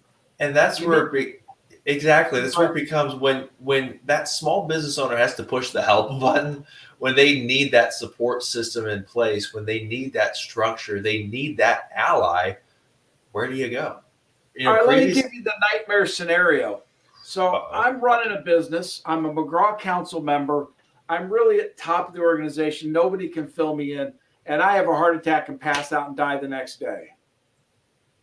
It just so happens my CFO knows that there's McGraw Council members. So he calls up John Michael and says, John, we have a real problem. We lost our CEO last night. Mm-hmm. All right, we go to an HR resource and say, find them a replacement right now. Put in our accountant as an overseer so nobody screws them blind and steals from them. Let's start to put the McGraw Council to work for these people in their biggest hour of need. Such a good example. I mean, because there are disasters that happen all the time. And when it's talk about having plans, when disaster strikes, not if, but when, where are you going to go? Who are you going to call to say, hey, I need help and I don't really know where to start? You're going to call the Red Cross, which is why the person who coined that phrase said, you guys are the Red Cross for business. It's exactly what we want to be. It's exactly what we are continuing to become, even more so. And again, that's where I get super excited about the vision and about everything. That's why we're doing what we're doing right now. It's 12:28 a.m. Central Standard Time. We've been standing since 8 a.m. beyond 16 hours because we're passionate about this stuff. I mean, it's the environment that I grew up around. It's the environment that you've lived your entire life. I believe in what you're doing, John. I believe in the content. I believe in the model. I believe in the value proposition, and I believe in the customers you serve. And I believe in the reviews that people are willing to write about us, the word of mouth that they're able to share. And it's real. So again, whether people see this and join tonight, or they see it in a week and join, or a month, we don't care. The fact is you got to step up and join, because it's the right thing to do for you, for your business, and for the future of the American economy. Mm-hmm. If we build this to the size we think we can change that metric that 20% succeed. We can make it 30. Do you know what that would do to the economy? And if you guys don't think you're under fire, I wrote a book called The American Dream Under Fire. If you don't think you're under fire, you're out of your mind. If you don't think we're under fire, let's just talk about the difference between an essential business and a non-essential business. There ought to be no... I just saw a cartoon. They call them a meme, right? So I guess I saw a meme, and it showed a picture of a guy in an overturned boat in the harbor, and it's a small business guy, and he's hanging onto the boat because his boat's overturned because of COVID. And here comes the government throwing them an anchor on top of it called the $15 hour minimum wage. You guys are getting crushed. It's one thing after, and again, this is the part where I get, one of the many parts, I get super excited about what we are doing and what we can continue to do. Go ahead and keep talking. And what we can continue to keep doing, we can give those 30 million businesses a true voice. So we'll be able to put out surveys and polls and say, hey, as a small business owner, how does this impact you? How does this policy, how does this regulation affect your business? And again, through AI. When we talk about these macro issues, that's my certification as a chartered economist. That's my certification from the Wharton Business School. The fact of the matter is I have 30 years in finance and economics. I kind of know what I'm talking about as a practitioner, not as a theoretician. So when I talk about $15 minimum wage being an anchor being thrown at you, it is. It will crush the small business. It's not going to hurt the big guy. It's going to crush the small guy. And that negatively impacts the whole economy, because Absolutely. when you go through that process, when you make that small business community suffer, employment goes down, unemployment increases, the number of people looking for jobs increases, but spending decreases, which means fewer businesses are selling fewer products and services, which means they have less discretionary income, which again, we talked about it earlier. It's this economic death spiral all the way down. That's hard to get out of. It's real hard. And right now, the middle class and the upper middle class, who are the small business people, they're getting hit from every direction. They're getting higher tax rates, more regulation. They need to stand together. And I've used the example of the Teamsters before because I think they need to. We need to stand together as one unified force and say enough is enough. Stop it already. Exactly. There are, again, you'll see pockets of it here and there. How much bigger and how much stronger can we be if we got 30 million in one voice voluntarily signing on to say, heck yeah, or absolutely not? Think about let's be realistic. You'll never get 30 because not all of them agree, right? But you'll get 20. And but you get the vision. Small businesses all standing together saying, we're not going to tolerate this. They will make a change.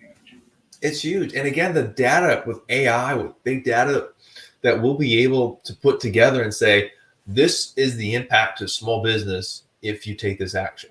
This is what happens over here. Now everywhere. There isn't an economic organization outside of the government that isn't saying this is going to crush small business. Yeah. No one.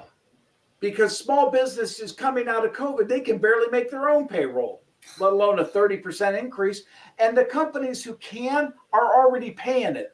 You know, you go look, Hobby Lobby pays $17 an hour for full-time people. Yep. You know, I get so tired of hearing it. That's $34,000 a year. Don't tell me you can't live on that. We can go on and on and on about that. When I moved to Chicago in 1987, on an adjusted basis, I made $26,000 a year.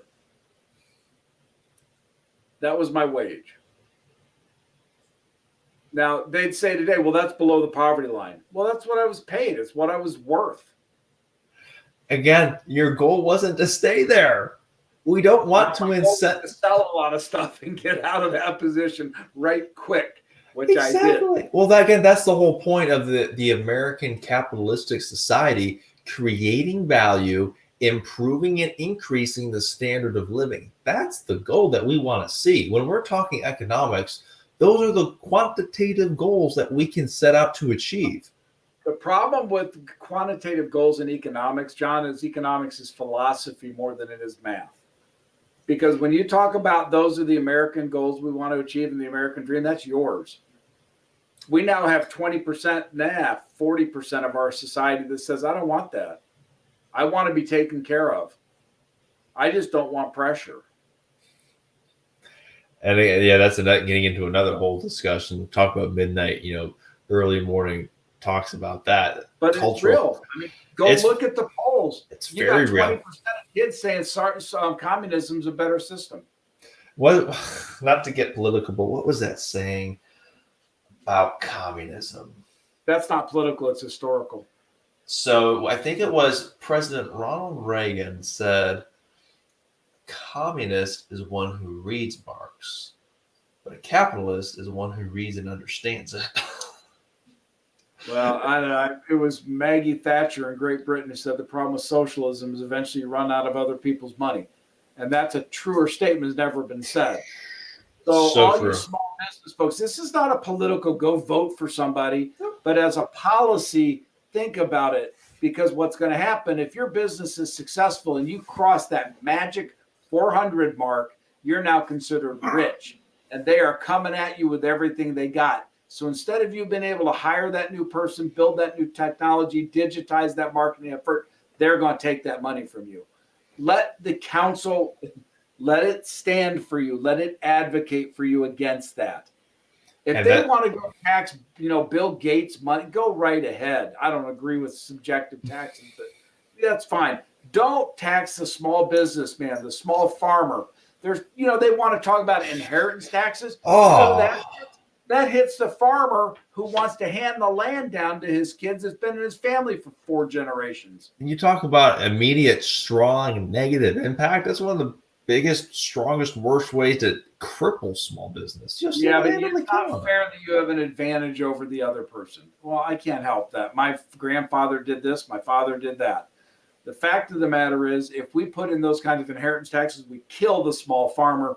We didn't put in $15 an age. We kill the small manufacturer, the small retailer, and then we regulate them to death and force them to pay the healthcare costs that they keep driving up. The business community just won't work. And then what the government will do is say, well, we'll take care of you. We'll give you a handout to take care of the problem we just caused. It never leaves. I know what they're doing right now, and it never leaves you. And by you, I mean the economy, that small business community. It never leaves them in a better position. It's always worse off, and it's just like this is not political. And I'm not going to say that you vote for in this last election, Biden or Trump. It's not about that. It's about being aware of the economics of the results of these decisions. And that does affect you guys as small business people. And that's why it gets on our passion agenda. Totally. Because it does. When you talk about eliminating 1099s like they're talking in California, that hurts you. Doesn't hurt the big guys. That hurts you. That kills small business. I know we talked about it earlier, but I just cannot fathom an economy where small business is no longer allowed to outsource a key component of their business, such as IT. I'm like, what? I mean, think about it this way. Technically, merchant processing is going to be a 1099 thing. So are go you to the next level? They want to outlaw franchising? Give me a break. I forget the percent of small businesses are franchises, but it's a large percent. It's like 20% of all of them are franchises. It's a big chunk, and many of them are locally owned and operated, by the way. People made a ton of money. I knew a guy named Dick Freeland, lived in Fort Wayne, Indiana, made a fortune with Pizza Hut franchises. He built a castle. If you ever want to look it up in Fort Wayne, Indiana, there's a castle Dick Freeland built from Pizza Hut. It's awesome. He wasn't an employee. He was a private entrepreneur who built a system of Pizza Huts, made a bunch of money. Okay, good for him. Congratulations. Pizza Hut. No, that's okay. I know we talked about it earlier. Help me understand the rationale or logic behind saying that ought to be illegal, because I just don't get it any shape or form. It's a tax dodge, is the argument. These people are employees of the firm. They do they tell them what to do and when to do it and how to do it. They're no different than an employee, and it's just a tax dodge. Which is such a false premise, because a 1099 uses their own resources to do their own work. They set their own schedule. I was referring to the franchise thing. The 1099 primarily was driven by the success of the transport companies, Uber and Lyft. Some of the Uber drivers complained that they didn't get unemployment and workman's comp. So they went to I won't say what kind. They went to a legislator, and they persuaded that legislature that the problem is Uber drivers aren't W-2. So they came down and said, wait a minute. The company tells them when to drive, how to drive, and all this other stuff. And the company dispatches them. They're employees. And that led to the whole, let's call everybody an employee. And even that's a false premise, because those Uber drivers are using their own vehicles. Am I wrong? Uber came back and just said, if you do that, we're shutting down in California because we can't operate like that. So they changed the law. They disavowed it. Well, that's good at least. That There's would've an been- example, by the way, when you talk about standing together, Uber was powerful enough to say, if you do that, we're out of here. And guess what? They changed the law. If all of the California small businesses stood together and said, stop this lunacy, quit making us pay the price, they would change the law. But all the businesses have to stand together. Exactly. It never happened. No, But wait. they No. have. One small business doesn't have that type of influence that an Uber has, to where it's, yeah, you know what, I'm going to withdraw, and No, y'all but can. a million small businesses do. Exactly. A million small businesses, that's not something you can ignore anymore. A million, voices voluntarily united is a powerful force that cannot be ignored. And that's No, where this sounds funny, but if the suppliers in California refuse to serve the French Laundry any more supplies because of what they did, that would stop that kind of hypocrisy real quick. oh, big time. Because the French Laundry was as guilty as Newsom's thumbing their nose at all the other restaurants who were closed by governor's orders. Again, deeming essential and non-essential. Then you see again, not getting into politics, but the It's not political. It's fact. It's fact. It's factual. What happened? You had an order passed, and then those who passed the order don't follow through on it. And I'm telling you, the small businesses in California ought to hold the establishment responsible and boycott them. They really should. Because you can't do this if the businesses are going to fight against each other and say, listen, I'm going to do it, but you can't. Mm-hmm. You can't thumb your nose at your brethren. You have to all be in it together. And if they are, I guarantee you California will change. That is a saving grace to California. But the small businesses need to have somebody to unify behind, and that someone is you. Exactly. It's the McGraw Council membership where we are able to bring all of those different voices, all of those different businesses under one roof to be their advocate, to be their ally. And that's where we can really have a big virtual, you know, that one seminar room in Verbella where you can have, I don't know, 10,000 people or whatever. Yep. Imagine 10,000 California small businesses in there with you talking on a real basis about a strategy to get the government to release the legislative prerogatives on workman's comp, unemployment insurance, all of the rules that are crushing the small business. It's not something that you can ignore. That's a force to be reckoned with. You know it. And so, folks, if you are in the world of small business from 0 to 20 million, join us. Come together with us. Stand together, and we will stand strong. Go to www.themcgrawcouncil.com. Click Join the Council. Sign up as a Platinum member. Join our community. Join in our vision to achieve that American dream, to unite, to educate, and to advocate for that small and micro business community. We're having a great time. We've been doing it. We've been having a great time for almost 6 months. This is a pretty fast hour. We're almost up to 1 o'clock already. I know, hard to believe. Dang, we got it going 8 a.m. Still going strong. 7 hours to go. 7 hours to go. 7 hours to go. And a lifetime full of. I know of George Norrie. When I started at Zacks Investment Research way back when, I went to my sales manager, a guy named Dorian Nunez. Nice guy. He's a friend of mine still. And I went and I said, Dorian, I want to try something unusual. He said, what do you want to do? I said, my territory is these states, right? He said, yeah. And I said, well, I'll tell you what, I'll see you in 6 weeks. He's like, what? And I said, I'm going to go city to city to city for 6 weeks nonstop. He's like, okay. So I would go to a city, make sales calls. Then I'd get on the road and drive overnight. That's why I listen to Bozo in the morning. I'd get to the next city, sleep a couple hours, go to meetings. Drive over the next night. Get to another city, go to meetings. Next night, go to meetings. Came back in after 6 weeks with I don't know how many contracts. Yep. More than had been shown by any other rep. And that's exactly what we're trying to do in the virtual/digital space here at the McGraw Council. I wish I could go door to door. I wish I could get in my car and drive city to city to city to city, but I can't because they're closed. Exactly. And they can't gather. You gather more than 5-10 people. Some places you get jailed. I was going to say, especially if you're preaching church stuff, you go to jail, or singing songs. In Illinois, you're not allowed to sing. Is that really factually true? Yeah, Isabel, my daughter Isabel's in high school. She can't sing in her class. They have to hum. She's in a choir class. They can't sing. Some things I just won't ever understand. What's the rationale you spread COVID through singing? Uh-huh. Just stupid. But Yeah. it is what it is, which is why the business community needs to say enough. Join together, get 10-to-1 return on equity for one, get networking across the country, number two, get advocation, number three. This is, again, it's the biggest no-brainer in the history of the planet. That was a mortgage company that said that. But it's a really cool thing that we have going. Our members say it. I knew how special and unique it was when you first told me about it. You're like, John, I want you to be a part of this. I was like, okay.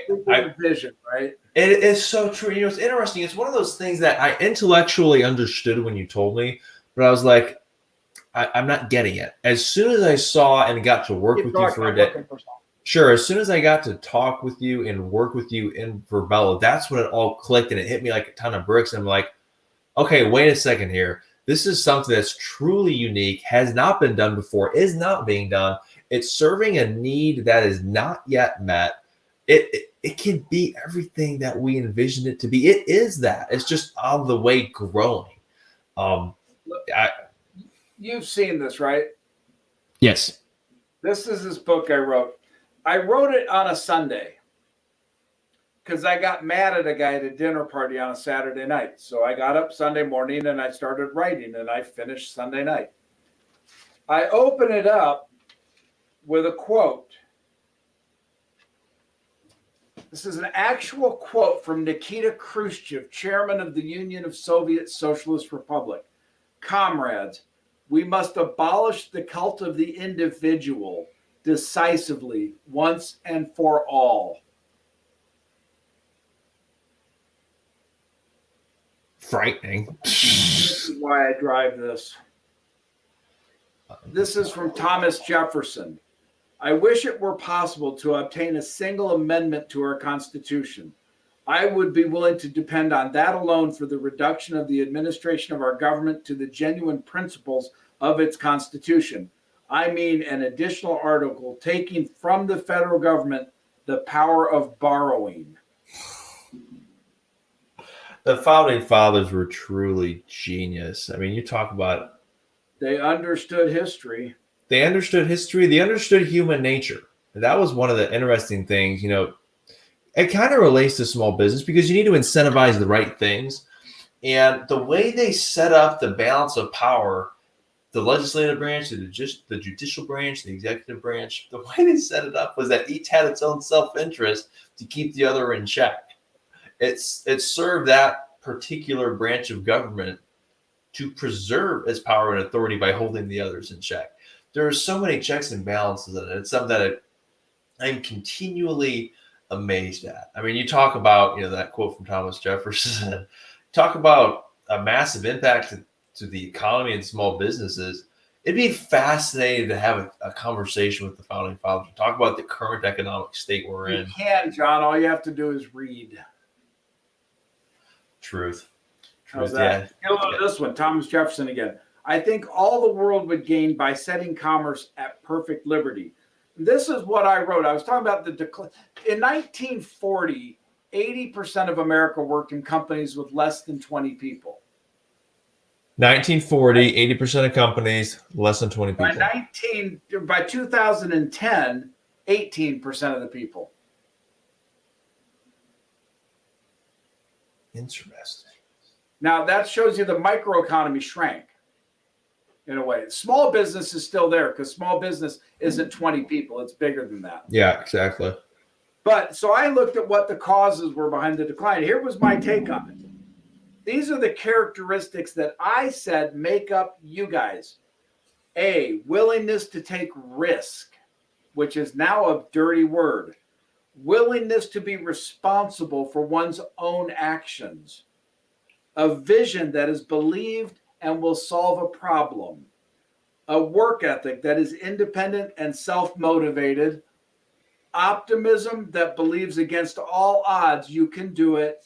And finally, if we explore them one at a time, you set up an image in your head of the American dream.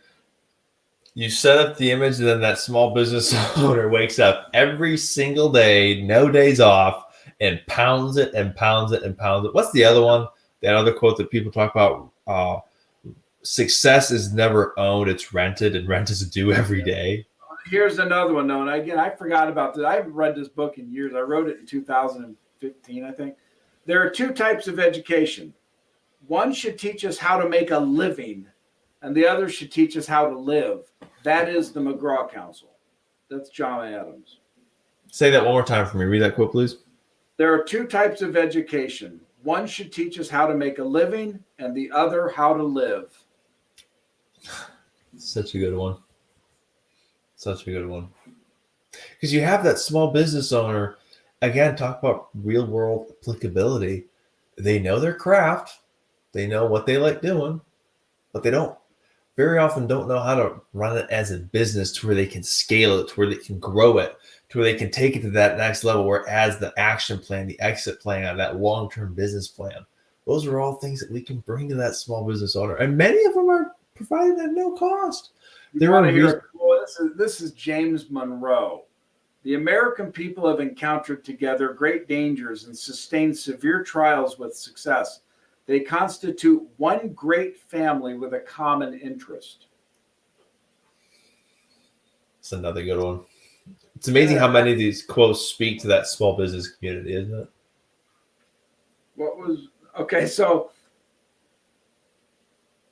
Yeah, I said in this book, we must engage 4 primary categories of change: education, politics, culture, and spiritual. Yeah.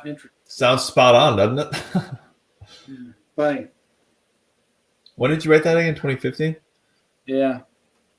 Fascinating. I mean, I think you bring up a really good point there. I mean, we talked a lot about the education that we do at the McGraw Council membership, but it's true. It needs to go beyond just a theoretical approach. It needs to have that level of applicability, that pragmatic. Here's how you put it to practice. Here's how you use the information. That's, again, one of those things that's very commonly lacking in, quote, education today, especially more of a comment about that on Amazon. Somebody commented and said this should be required reading in all high schools.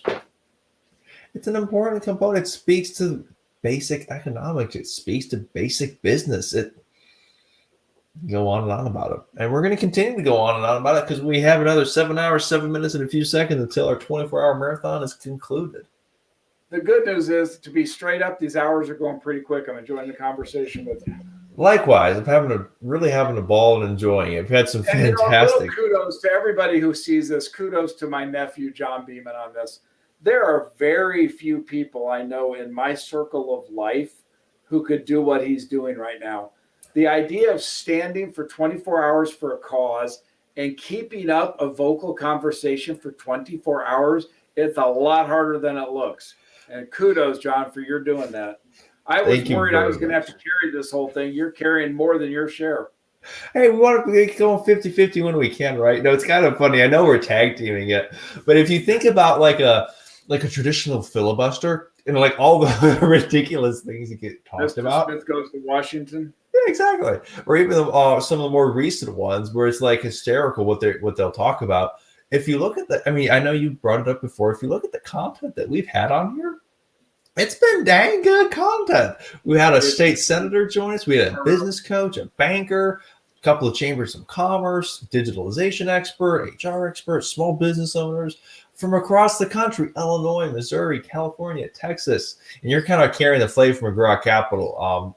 The head guy there, John Cozy, who's been really, really working hard on some different things going on. He wasn't able to join us, but so you're kind of carrying the flag for that. So thank you for doing that, Steve. Oh, that's kind of easy. It runs in my blood. True. Well, we got 5 minutes. Can you talk a little bit about, because we've had a chance to hear from all those other businesses. Tell us a little bit about McGraw Capital, maybe one or two of those special deals, creative financing deals that you were able to help put together. Let's talk about why it exists first. When I started the council, the idea, as I've said before, was to be a think tank and kind of a private equity incubator. So we started Merchant Master because we wanted to bring integrity to payment processing.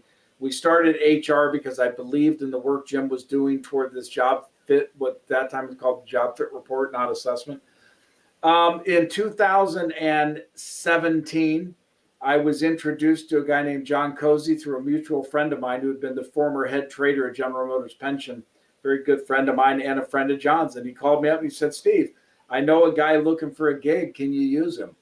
Well, I talked to John and I agreed with George that he's one of the smartest guys I'd ever met. So I met with him and said, hey, how about you consider being chief operating officer of the McGraw Council for me? He came in and said, I'd love to do that. So he spent a couple of months working with Jim and Jim, trying to put some sense into what we were doing. And then we came across this idea that, wow, what we need is a capital company. We need to provide unbanked companies with unbankable money. So we started McGraw Capital Partners in 2017, December. We did our first deal in January of 18. And we've now, I think we've done $8.5 million in deals over the last 2 years. Talk about a business that was COVID hit. We have customers who were declared non-essential and shut down. You're not getting paid back from them. So COVID hit John's business very hard. In fact, his revenues are down for 2020 about 50% at least. Holy cow. What John did, to his credit, is he said, well, it could be a long time before the traditional alternative funding business comes back. What can I do? So he began looking for alternative ways to use our capital and to provide business funding. We have some people in the medical field who introduced him to some people doing import of PPE equipment. So he began doing merchant funding and trade funding. And he's now succeeding in putting together trade funding so people with PPE equipment on the docks can get it put into the hospital systems. So let me get this straight. That was another small business that's solving a problem and not the government. Yep. John's biggest frustration is the government in New York and other states who've said his rates are usurious. He's like, my rates are risk-adjusted fair return when you consider our cost of capital. And our business customers like us. They come back to us time after time after time after time. We are not the enemy of the companies. But the government has decided in New York and New Jersey that they are the arbiter of all that is right and good, and that we shouldn't charge that much. So they've said, we're going to cap you at these rates, and we're saying we're not doing business there anymore. And that's, the whole danger of a controlled economy where you have a government that steps in and tries to control the supply and demand. It creates an economy that is no longer seeking to improve the standard of living and create value. And it's not an economy that I've ever known. To me, it seems a little bit backwards, being frank, because an economy is supposed to create value. That's the whole point of having an economy. You're creating value. You're improving that standard of living. That has been the purpose of an economy since the Middle Ages. Yeah. Why does the baker exist? To convert the wheat to bread. Why does the blacksmith exactly live? That's to convert steel into a sword or another usable item. And that's what's created a system where people get to not only live out their dreams and achieve their dreams, but that's also benefited millions upon millions upon millions More of people. so in the United States of America than anywhere else on earth. Amen. And I know people will say, well, it wasn't like that for everybody. But the statistics on African-American participation are staggering. From 1946 to 1965, the African-American family was moving into the middle class faster than the white family. The African-American family was together at a higher level than the white family. It was in 1965 that changed.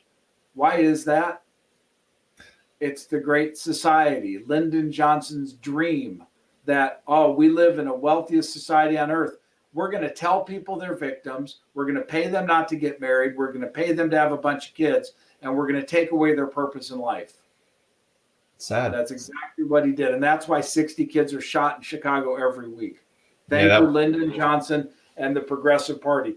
Now, I'm not saying their intent was bad. They thought they were helping. But the unintended consequence of what they did is now responsible for countless deaths. Countless. Every action is going to have a reaction, and every decision is going to have consequences. And again, bringing it full circle to that small business community, COVID, another prime example. There are a lot of when I was talking with you and the senator, and I brought up the idea of the guy walking down the street with the loaf of bread, and the guy on the white horse comes up. Yeah. That's exactly what the Great Society did. We taught one group they're entitled. We told another group they're stolen from. And then the entitled group was told, you're a victim anyway. You can't compete in this system. Sadly true. Sadly true. By the way, it's officially 1 o'clock Central Standard Time, hitting at hour 17. Is that 17 hours? 17 hours. You got 7 more to go. We're having fun here. I got a 10-minute clip here from one of our previous seminars, actually from Mr. Jim Owens, the Minister of Fun. I'll be talking HR, about culture, and that job fit report. So y'all enjoy this 10-minute clip, and we'll have some more fun talking about HR afterwards. Stay tuned. But what is that made up of? And it comes from the War for Talent article about work worth doing, being appreciated, the autonomy, and then longing and belonging, as being part of a team. And of course, money fits in job satisfaction as well. But in the research, money is very, very. It shows up in the pie chart, but it's a pretty small slice. When you find people that are unhappy with money, what they're getting paid in the research, it says look at the previous 4 things, and you'll see that they're not doing work worth doing, they're not appreciated, they don't have autonomy, and they don't belong to the team. So they think getting paid more will help that out. So we want to always focus in on, when somebody doesn't have some job satisfaction, you listen for these themes, and they pop out pretty quickly. One of the things that companies do to make it a science versus, and this comes from Brad Smart's book, Top Rating. And basically, you can kind of see here, we put it into objective factors and subjective factors. And the objective ones are: do you have an education? How many people have you managed? Have you been in a union environment?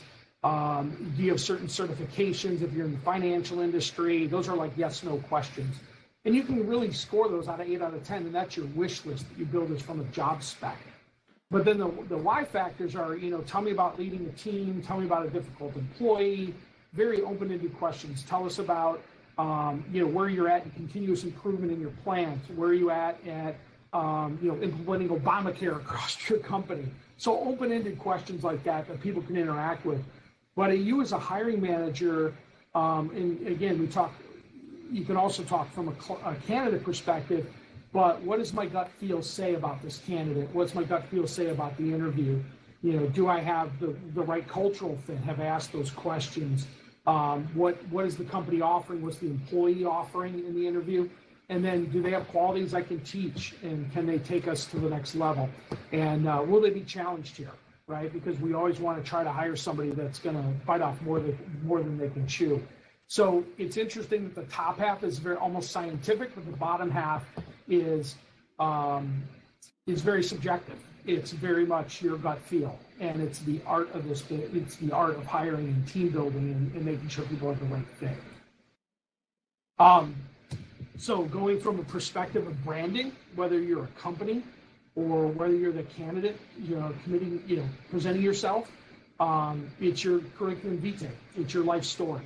And, how do you tell that story? What do you use to tell your story, show your value? I always say when you interview or on your resume, it's a time to brag where somebody's going to listen. And then communicate your work. And so here's a great example of a real business that exists. It's martial arts and massage. So I'm kind of humored by that because do you get the massage through martial arts, or do you get martial arts through the massage? So always interesting in the brand. Would you walk in that store? Would you pick up that resume? Would you inquire more about that place? And so that's part of that branding is what does your brand say? And that's your LinkedIn, and that's your resume. And in some respects, that's where we go with our tool, the job fit report, to where we come up and we say, who is Anthony? What are his credentials? Can we put him together a peer review? what does that say in the job fit summary? What are those key high impacts, medium impacts? And that's all part of built into the job fit report in regards to articulating yourself beyond a resume and bragging about who you are and letting them know who you are than just a resume or just a LinkedIn profile. So I want to turn your attention to the screen to the right, which is the video here, and we'll play this from the beginning and unmute it.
And then if I could turn your attention to the next screen over, this is our new website.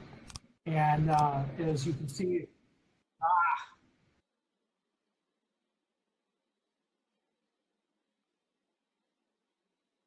so in turning the attention to the website page, we just launched this last week. It's a marketing page. And so at the end, you'll have to be in touch with us, but it gives you a sense for the funnel of, getting a job fit report and going beyond your resume. And so we do that. You can click on that, each one of those buttons, and it'll get you to the specific ones. So for job seekers, we can go through again. There's a video there that plays, and then it just walks you through the key points of telling your employer's story, presenting the perfect resume, maximizing your references. And then going down and seeing what's in the job fit report, and then getting contact us to get started. And then also you can do that for recent grads. It helps you understand because they're coming from a different perspective. And then we just watched the video there on the employers. And then one of the neat things we have here is the opportunity to give this as a gift to someone.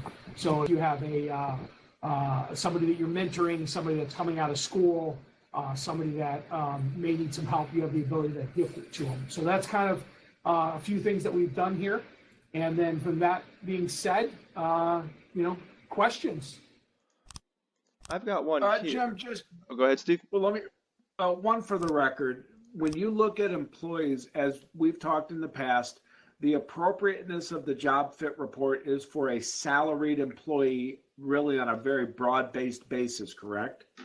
That is correct. Yeah, some of those, and mostly because the hourly employees are a little bit more of a high turnover, and we're not assessing turnover where we're assessing the professional fit, if you will. Thank you. So as we go through Q&A, on the left-hand side of your screen, you're going to see everyone's name with a tab next to it. Click on the tab and then click on the raise your hand if you have a question. And as we go through this, Jim, I do have a question for you. In going through the HR process and looking to acquire the right type of talent and match it to your organization, what are 3 things that small business owners would need to keep in mind or start doing today to help ensure they get that right match? Yeah, I think the big one is for the right match is when you're looking at a candidate, is you're looking clearly the history, right? Because most small companies don't have the time to teach everything, right? They can't hire somebody green. So that's kind of the power of the chronological history. So, i.e., your resume, where you've been. I think the next one would be your ability to articulate who you're looking for. And so you can, I guess the old adage is, how do you know what to accept or reject unless you're focused? And so part of that is not going into a search for employees just saying, oh, I'll know it when I see it. You need to be focused. And then the third piece, I think, at that point is you can't be afraid to talk to them, get them on the phone, spend time with them, bring them in, you talk to multiple people, and then talk to their references. And so I think that's kind of the key pieces for a small company in that whole process.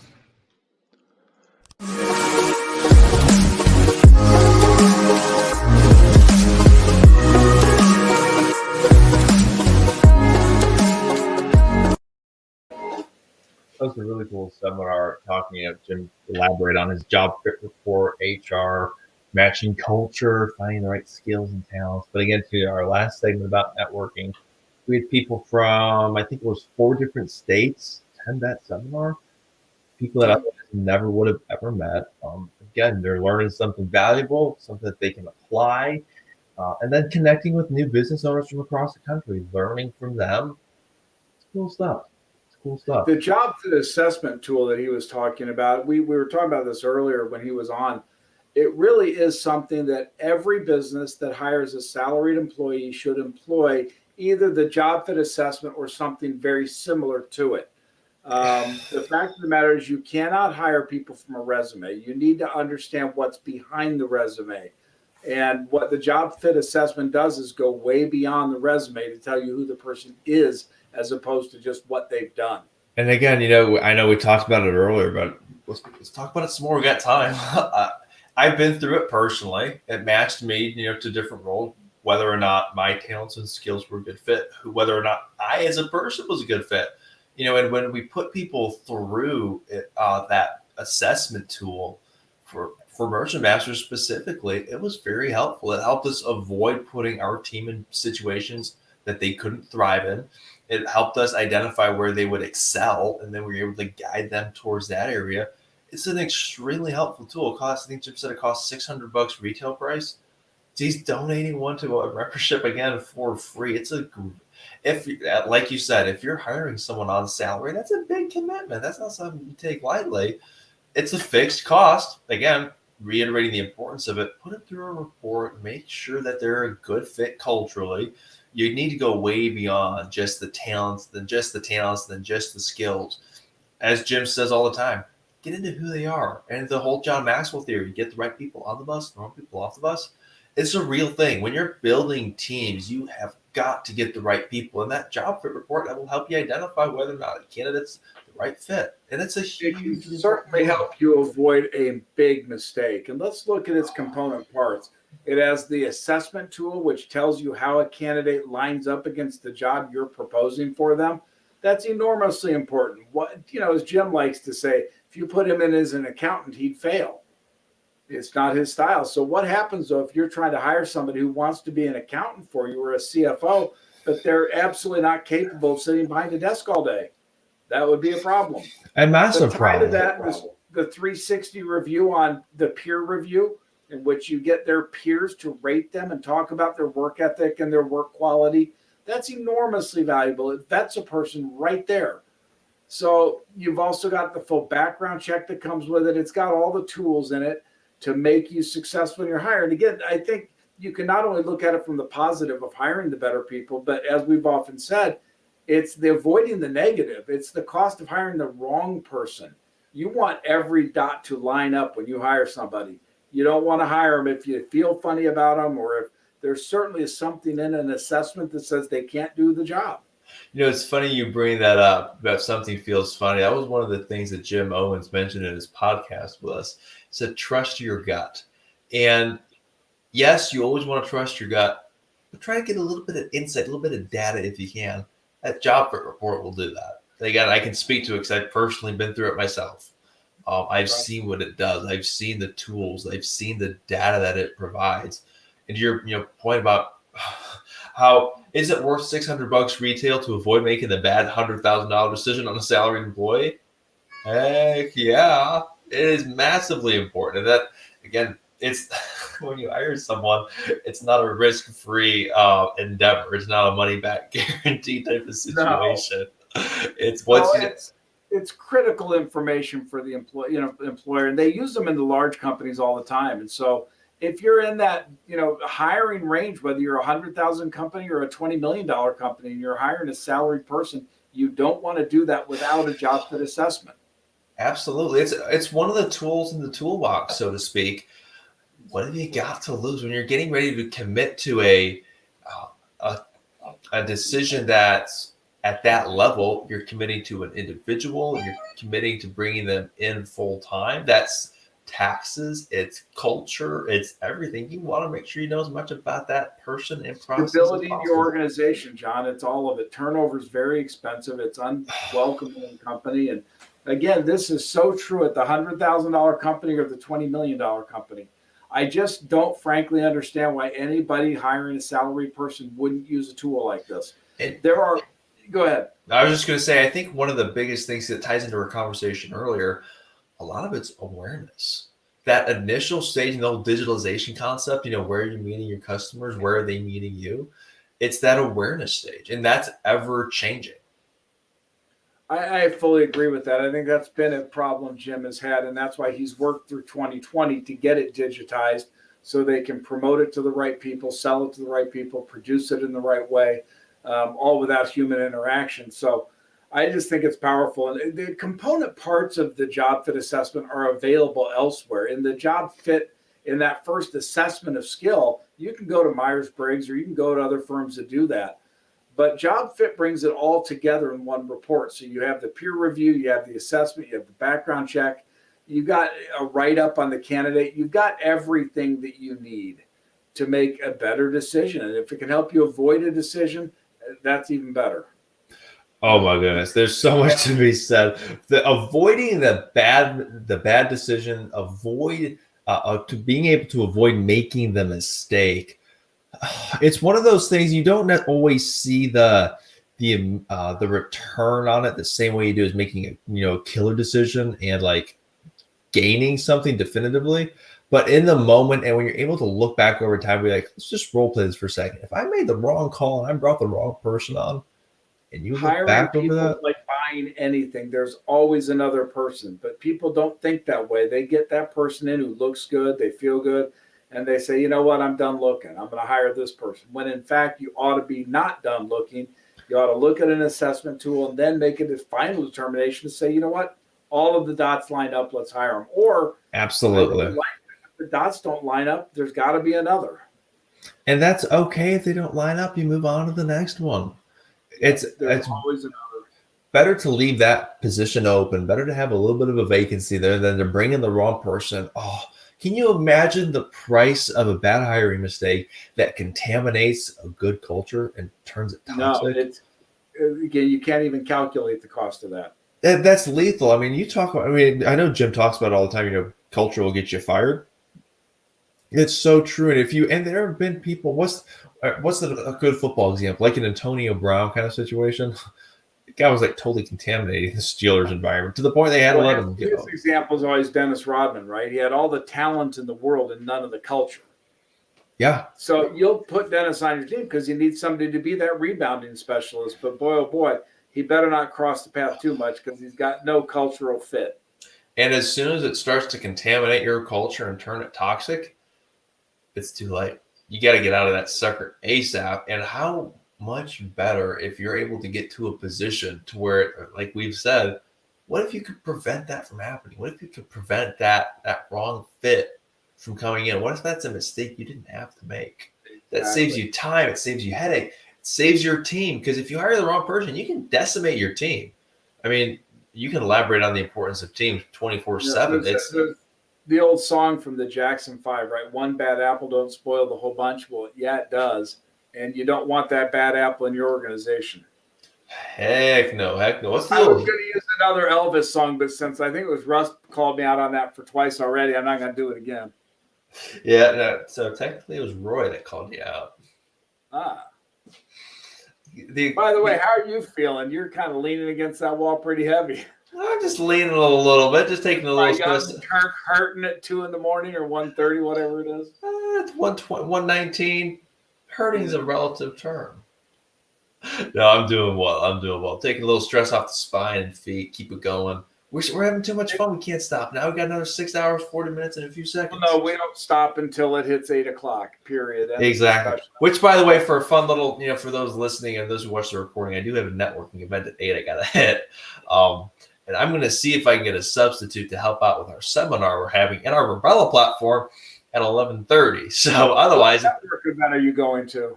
It's the Rowlett Chamber of Commerce. They call it their VMAC Virtual Make a Connection.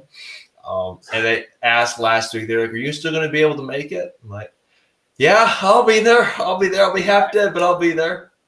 I had to laugh. I got a note from Craig today because I had a meeting. I have a weekly meeting with he and Roy at 10:30 on Thursdays. And so he wrote me a note and he said, "In light of the fact that you're pulling an all-nighter like in college, we're going to move the meeting to Friday." I was like, "What? I can do that." So did you take the meeting or end up rescheduling it? No, we rescheduled it because, to be honest with you, at 8 o'clock, I have a funny feeling. I'll be too wound to go to bed. It'll be like driving all night when you're just wound. But I do need to get a couple hours of sleep before tomorrow. I think that's actually a good discussion to have too. You always give everything you've got and everything. Again, this is to the small business owner. You got to make sure to pace it. Take care of yourself. Because if you push your physical body beyond the brink, especially early on, I can tell you there were days, and there was a time, I've told you probably this before, but I was in New York City, and it was a Saturday morning around, I don't know, it might have been early afternoon, 1 o'clock, and I was flying home from a week on the road, and your dad called me, and he said, "No, how are you doing?" And I remember being on the phone, and I said, "Everything in my body hurts." It just hurt. I hadn't slept in 4 days. I'd been in meetings constantly. I just hurt. And I was at an age like you. I was probably your age or close to it when I could still do it. If I did that today, it would be just flat unhealthy. Exactly. And for that small business owner, you got to be able to sustain. There'll be, maybe there'll be an emergency, something that comes up. And you got to flex it. I have no false pride in this. If it gets to the point where my back hurts too much, I will sit down during these segments. Good. Because again, you got to play for the long term. We have so much more to accomplish as an organization. This is just one fact is, I'm chairman of this thing. You should want me for my mind, not for my body. Your wisdom, your insights, your expertise. I still have humor too. I think it's impressive that we're still able to laugh about this stuff at 1:22. I will confess now, the minutes are starting to slow down just a little bit. We hit kind of a wall this hour. It's kind of, you can feel it. It's like, okay, we got how many more hours of this?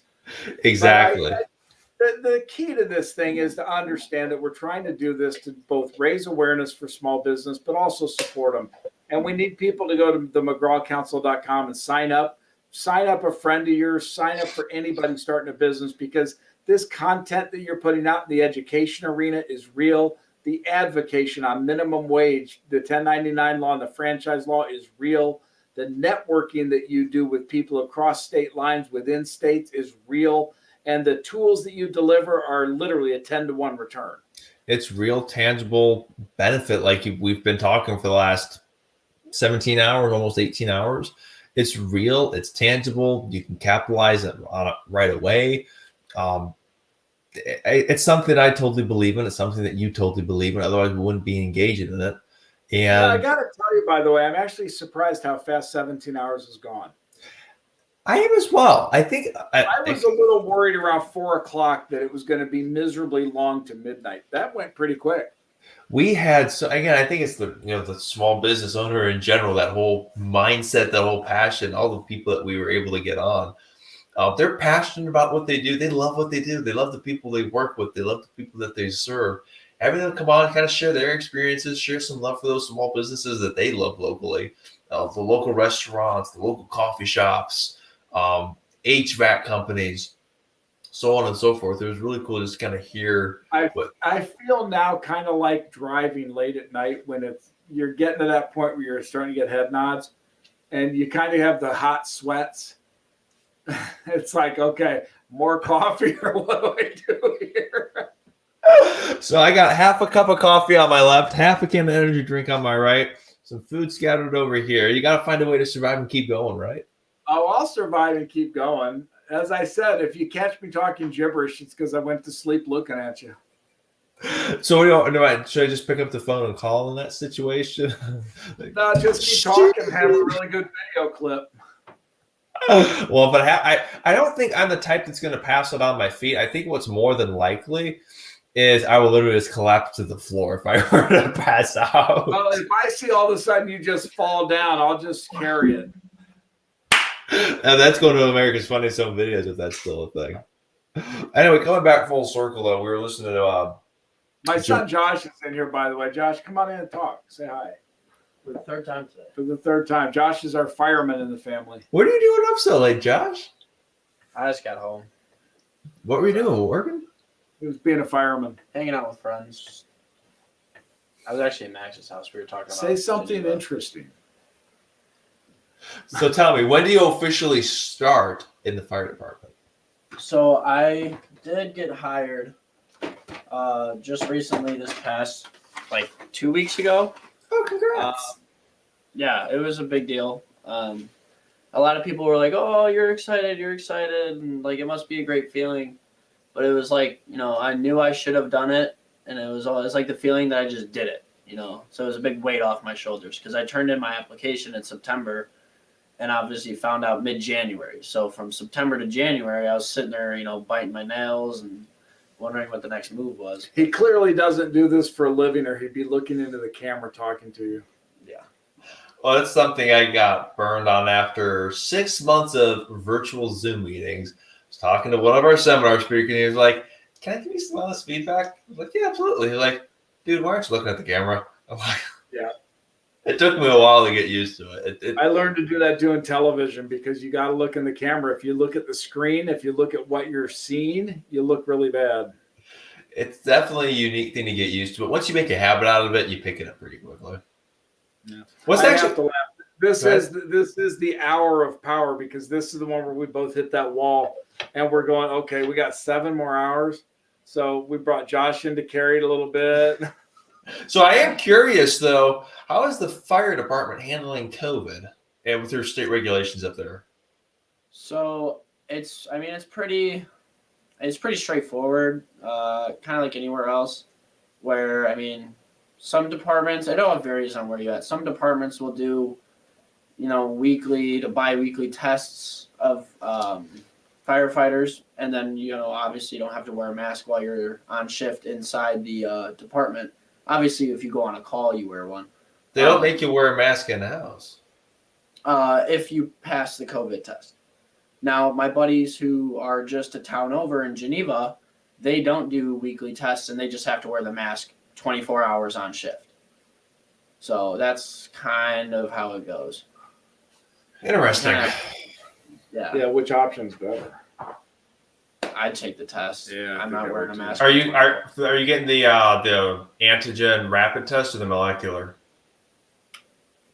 I don't really know yet. I don't know. I know I'm eligible for one right now. I could go to Walgreens and wherever it is that you can sign up for it, and I'm going to have it within the week. I'm making some self decisions on that very carefully. So Smart. Yeah. I've been through a couple of COVID tests, but it's only been the shallow nasal swab. It hasn't been the brain tickler, as they call it.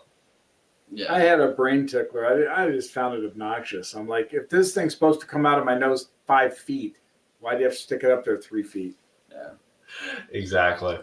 I think the big thing with COVID, people got the wrong angle on. Everyone focused on the number of cases, and sadly, I think the number of deaths was politicized because there were instances where deaths were counted as COVID as the cause of death, and it shouldn't have been that way. I think there's something interesting when the amount of deaths in America from 2017, 18, 19, and 20 are all the same. Well, so funny story, actually, 2020, the number of deaths decreased. Okay, there you go. Well, same thing then. That even says it even more. So how'd that happen? Exactly. John, again, that's not what we're about. I don't really care. I'm sorry that we affected the small guys like we did. I'm sorry that we continue to, and I hope that they will join us. I don't know how to help them other than that. If we team together and you can advocate strongly on our behalf, then maybe we can save something of the American dream that is so deeply under fire. Absolutely. 100%. And I think that's, again, back to the why of what we're doing, why we're standing here at 1:30 a.m. on a Wednesday or Thursday morning, rather. We want to help those small businesses. We want to give them that emergency support line, give them that emergency help button. When they've got a question, when they've got a problem, where do they go? It helps when you can go to a group that has a national reach with resources across the country that you can pull from, because it's tools in the toolbox. Why wouldn't you want to be a part of that? Absolutely. And like we've talked, it's a 10-to-1 return right off the mark. So in effect, you get everything for free. Plus you get a 10-to-1. It's a no-brainer. It's a no-brainer. So again, if you support small businesses, if you want to help us stand with small businesses, you can help in one of 3 easy ways. Share the live stream to your Facebook page if you're still with us in the wee early hours of Thursday morning. Tag a small business that you know and love. Say, we love you. Thank you for doing all that you do. Number 3, sign up as a platinum member or give it as a gift to a small business. If you think they would learn. Number 4, keep watching, because if it's bad this hour, next hour is going to be really hard. 2 and 3 a.m. is going to get real interesting. We start to get punch drunk. Yep, exactly. So I'm going to throw this. I won't throw that on the record. We'll keep that confidential. Scratch that. Almost entered into that 1:30 a.m. conversation. We don't go to the DMV with me in the morning, by the way. Why? Oh, okay, that was a joke. That was brutal, man. That was brutal. I thought he was serious. I was like, what? You can see the disgust on your face. That was hilarious. Where does this leave us? So where does the whole idea of contact tracing, HIPAA law, does that have a huge impact on small business right off the bat? I mean, if you're in medical, obviously it's something you got impact. It has to date. The biggest thing that I've seen is that sometimes in certain restaurants, they've required people to put their names down that they were there. Yeah. But I haven't seen a lot of resistance to that, and I haven't seen it being applied wildly. There was one big stink about it because they required a church to do it. And the parishioners of the church, and I don't know what denomination it was, but they just flat refused and said, this is wrong on so many levels, we can't even add it up. And it never got pursued. So I don't know. I mean, Apple has on their iPhones a contact tracing capability. But yeah. I think most people's is turned off. I'll have to give you a phone call. We'll have a nice, fun discussion offline about contact tracing. I think it's a very interesting component. I have concerns about it, put it that way. Agreed. And I think, again, it goes back to the way policies are written and so forth. Just don't force the small business to bear the burden on this liability, please. That was something that drove me up the wall. We saw here. It's interesting. The original CARES Act, or one of these things, had a provision in it that precluded small businesses from being sued under COVID. This last one wiped that out, took it out. But as we were saying, I don't think they're going to pass another stimulus. I don't think it's going to pass. I mean, we're looking at 5% growth in the GDP this quarter and maybe next. You don't put stimulus into that, number one. Number two, there's no appetite in any Republican to bail out Illinois and New York at the expense of Texas and Florida. And that's where it turns into a political/governmental conversation, because I don't know if you need anything more than 50% plus one. I don't know if it's a 2/3 or if it's just a simple majority. I mean, I don't know. And I think if it is simple majority, maybe they'll pass this stuff. But you throw another $3 trillion on our debt, we're at $30 trillion. Compared to a $20 trillion economy, that's not cool. That goes to what you and I were talking about of this entire thing crashing down, because at some point debt becomes overwhelming and you have to go to an equity-based system. Well, again, you shouldn't be able to continue to run up debt and run up debt and run up debt and run up debt and print and print and print and print. Yet that's basically what we've been doing for a while. Common sense would tell you at some point that's going to come back to bite you. At some point it's going to catch up. Are we entering that? Historical metrics that you use to measure the value of a currency, by definition, are messed up. Yeah. It's very strange. But yeah, anyway, we were talking about some of the regulation stuff earlier in Texas that drove me up the wall was this whole mask mandate stuff early on. The liability got passed on to the business owner, and there were some political maneuver as to why that took place, but there's no logical rationale to force that small business to bear the burden of that liability. It just drove me up the wall. If someone got COVID going to a business, it was the business that got stuck with the fine. Again, not the fine. I was like $5,000 or something. Not a big deal if you're a Walmart, Amazon, Costco, one of these massive companies, Lowe's, Home Depot. If you're a small little boutique, small little restaurant, that's enough to butcher you. That's the difference on top of everything else. No, that's another really great clarifying point. That wasn't the only thing that small businesses got stuck with this past year. That was, excuse me, in addition to everything they've already been through. I was going to say, is it time to open the window? Yep. You doing okay? Oh, are you kidding me? It's 1:30 in the morning. I've been doing this since 8 o'clock this morning. Am I doing okay? I'm still breathing. Do you need to sit down is the question. Not yet. Okay. Don't push too hard. No, I'm not worried about the sitting down. I'm worried about doing this. I'll be on the funny home videos if we catch it. I know. That's why I don't want to do it. Oh my goodness. But and John, going back, I can talk on these topics all night because everything in classical economics would tell you that the currency is in real trouble. But let's talk honestly about it. I believe, and this is a belief system, that there is a desired move to a global currency. I believe that the cashless society is a thing of reality, that the Fed coin that they've talked about is going to come out.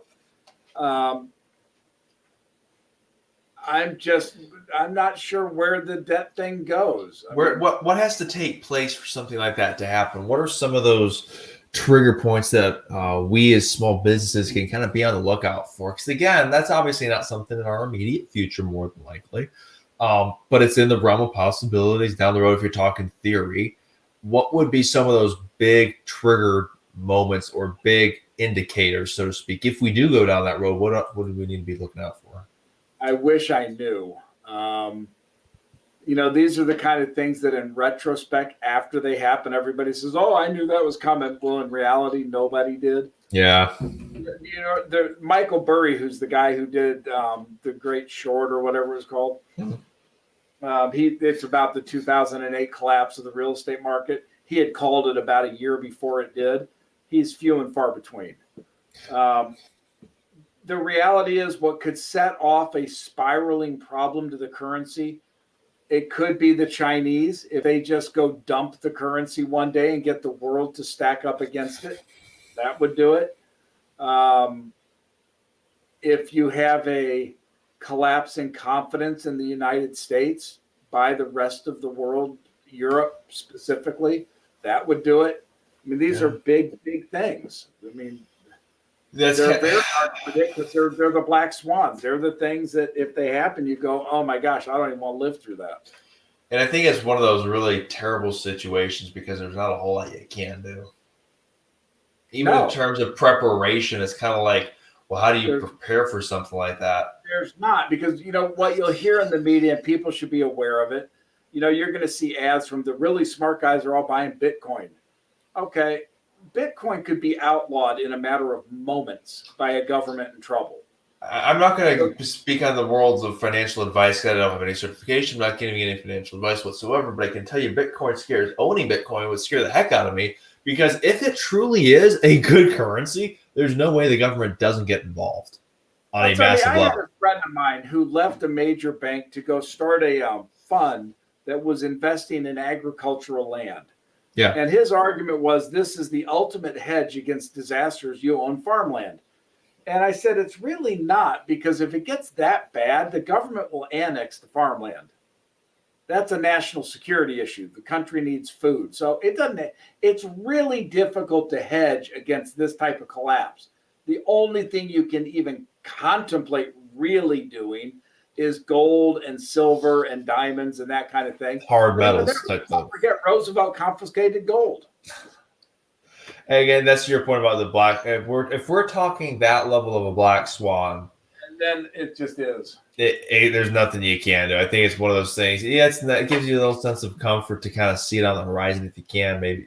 But then it turns out most more you get into more like a prepper mode rather than economic preparation from small business. What I would recommend to any of our members is they focus on building their company to the highest level they can. They operate it cleanly and with good purpose. And if something like that happens, it happens. We're all going to go down. But the probability is like 1/1000%. It's tiny. And that's where well, it's actually 1%. Okay. That doesn't change anything. I'm going to go build my business. Focus on what you can control. Be aware of the forces that influence, but focus your efforts on what you can control. It doesn't do any good worrying about that which is outside of your control. You can't change it. So don't put your effort towards there. It's fun to talk about, and that's about it. Exactly. And I think that's, again, if you're able to compartmentalize that, fantastic. If you have an issue compartmentalizing stuff like that, don't even go there then, because it's not going to change anything. It's, again, that's one of the areas, if it happens, being pragmatic to the application of that small business owner, there's nothing really you can do about it. So don't spend your time, unless you have fun with it, don't spend your time there, because there are better places to spend your time. So kind of bringing this back to where we started, when you look at the idea of hiring people and you've made a decision to do it, it's a big decision. And if you're a $10 million company and you're hiring a new CFO, a new controller, a new production, whatever that job is, you may not be able to spend the 20 or 30,000 for an executive recruiter. I get that. Who would? But what I'd recommend is you spend a few $100, join the McGraw Council, and get a job fit assessment for that person. And that can give you the insights that a headhunter would use. A few $100 annualized, less than $40 a month. Simple and easy as putting it on a credit card, letting it roll. If you don't like it in 30 days, you can get a refund. Yep. 100%. You emails all night long. So I'm curious, what kind of emails, if you don't mind me asking, are you getting at 1:30, 1:42 a.m.? Oh, I get a lot of junk email. I subscribe to all kinds of weird stuff. Technology journals that are way out on the limb. It's just weird stuff. Are you subscribed to the Harvard Business Journal? I was. That was actually a good one. I'll see if I can incorporate it and cite it in some of our newsletter stuff. There are some pretty good summaries. One of the newsletters that I like, they send out a daily list of topics, articles, but they tend to be pretty pragmatic application. Some of them are very not in my line of interest, so to speak, but some of them are actually legitimately good articles that I'll actually open up and read them, from start to finish. I have been a subscriber to Harvard Business Review many times. I generally like the magazine. Right now, I get The Economist, I get Barron's, The Wall Street Journal, Entrepreneur, Fast Money. Oh, I'll tell you a fun one that Chad actually connected me to, the McKinsey & Company blog. I get that on my computer. I get McKinsey. They don't publish it. I think they publish it like monthly or quarterly. It's not as a regular basis as most, I get their quarterly stuff. It's power packed. They got a lot of good data in there. One of the ideas I had long ago when I approached McKinsey with it was to create within the McKinsey umbrella a small business offering. They wanted nothing to do with it. Again, for them, I get it. That's not their market. And that's sadly what happens. That's why we exist. That small business, less than 20 mil, sub 50 employees, they're cast off to the side and told, hey, you go figure it out yourself. And one of the best examples that comes to mind, all the PPP stuff. When that came out, a lot of people had some great information if you're a mid-sized company. If you're an HVAC and a dozen employees, 3 trucks or something, the reply was always, hey, go talk to CPA. Even if the answer is go talk to a CPA, one of the things that really bugged me for a lot of places was the way they were just dusted off. It was like, you go figure it out on your own. But that small business demographic employs a huge chunk of our economy. It's Yep. you again, I get why the McKinseys, the big fours, the big consulting firms target mid to large companies. I get it. But if we don't have a mechanism to meet the needs of that small business, we're doing the economy of the whole a disfavor. I mean, it's a need that needs to be met, and that's what ICS is filling, and what I get to be a part of every day in the work that we do here, filling that need, bridging that gap. Again, it's stuff that I get to see every day. It's very, very much needed. Everyone is always very engaging. People that sign on and engage with it have a great time. They find I it told valuable. somebody recently, they said, what do you really want to do as you get older? And I said, my number one thing is to engage with intelligent people who are thought leaders in their industries. That's exactly what you guys in the council membership do. You bring, like Chad Tongo, Jim Owens, the senator, you bring people in. Who was the gentleman from the chamber that we saw last? Michael Yeah. Gallups. Interesting people who bring interesting thoughts, because if we can coalesce those thoughts into action plans, it helps my businesses and it helps your members. And exactly, it's this whole big ecosystem where everyone benefits, everyone gets value out of it, quality value, and we're like, ain't that what business is all about? That's exactly what it's about. It's creating mutual benefit for all the parties involved. When everyone improves, there's the whole rising tide lifts all boats theory, but it's true.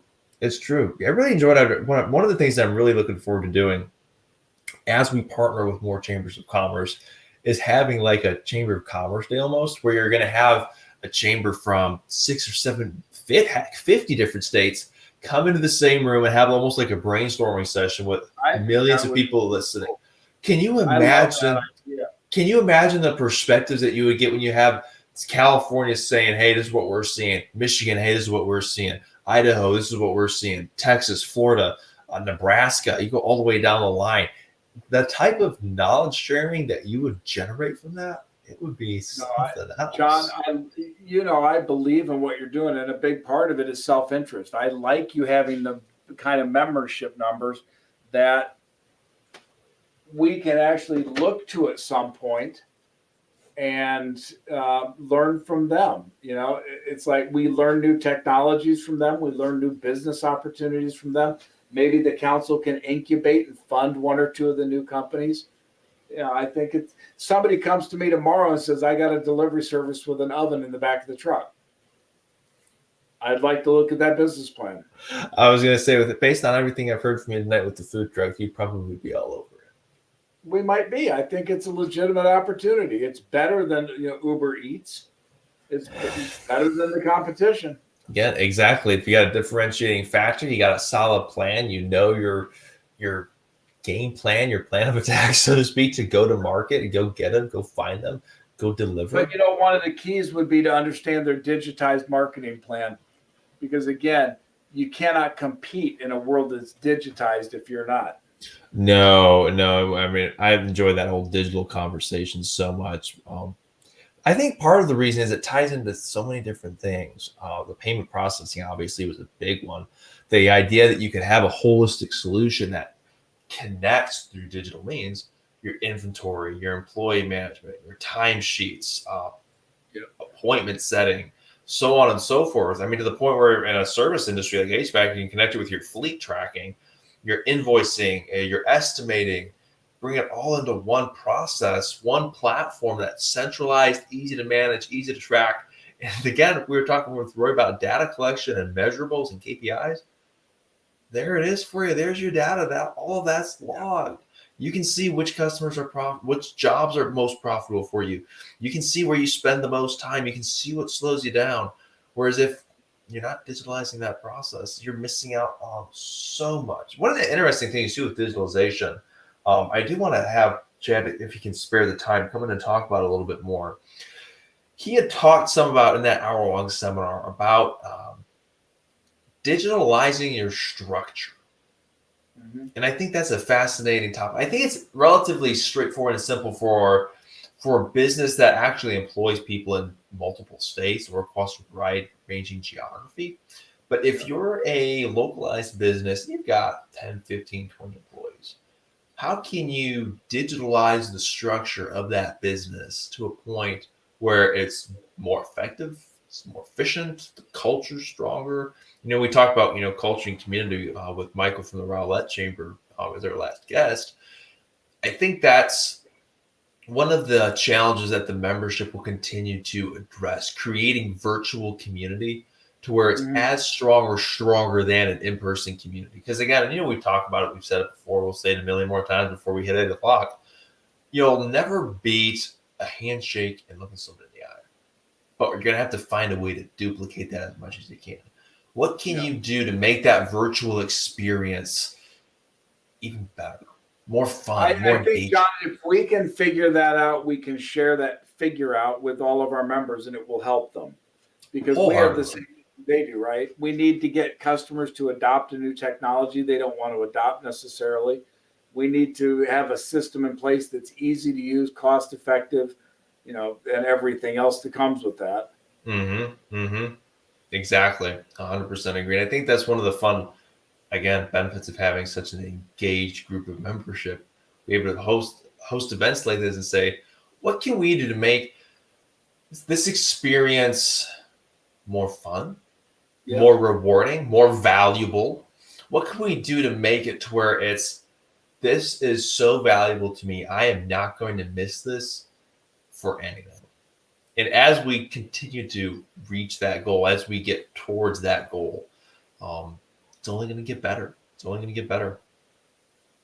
Got about 8 minutes left to our next clip, which is going to be a presentation we had from a speaker in Arizona about virtual communication. That was actually the gentleman who called me out very politely when I was not looking at the camera. So making an extra concerted effort tonight to look at the camera.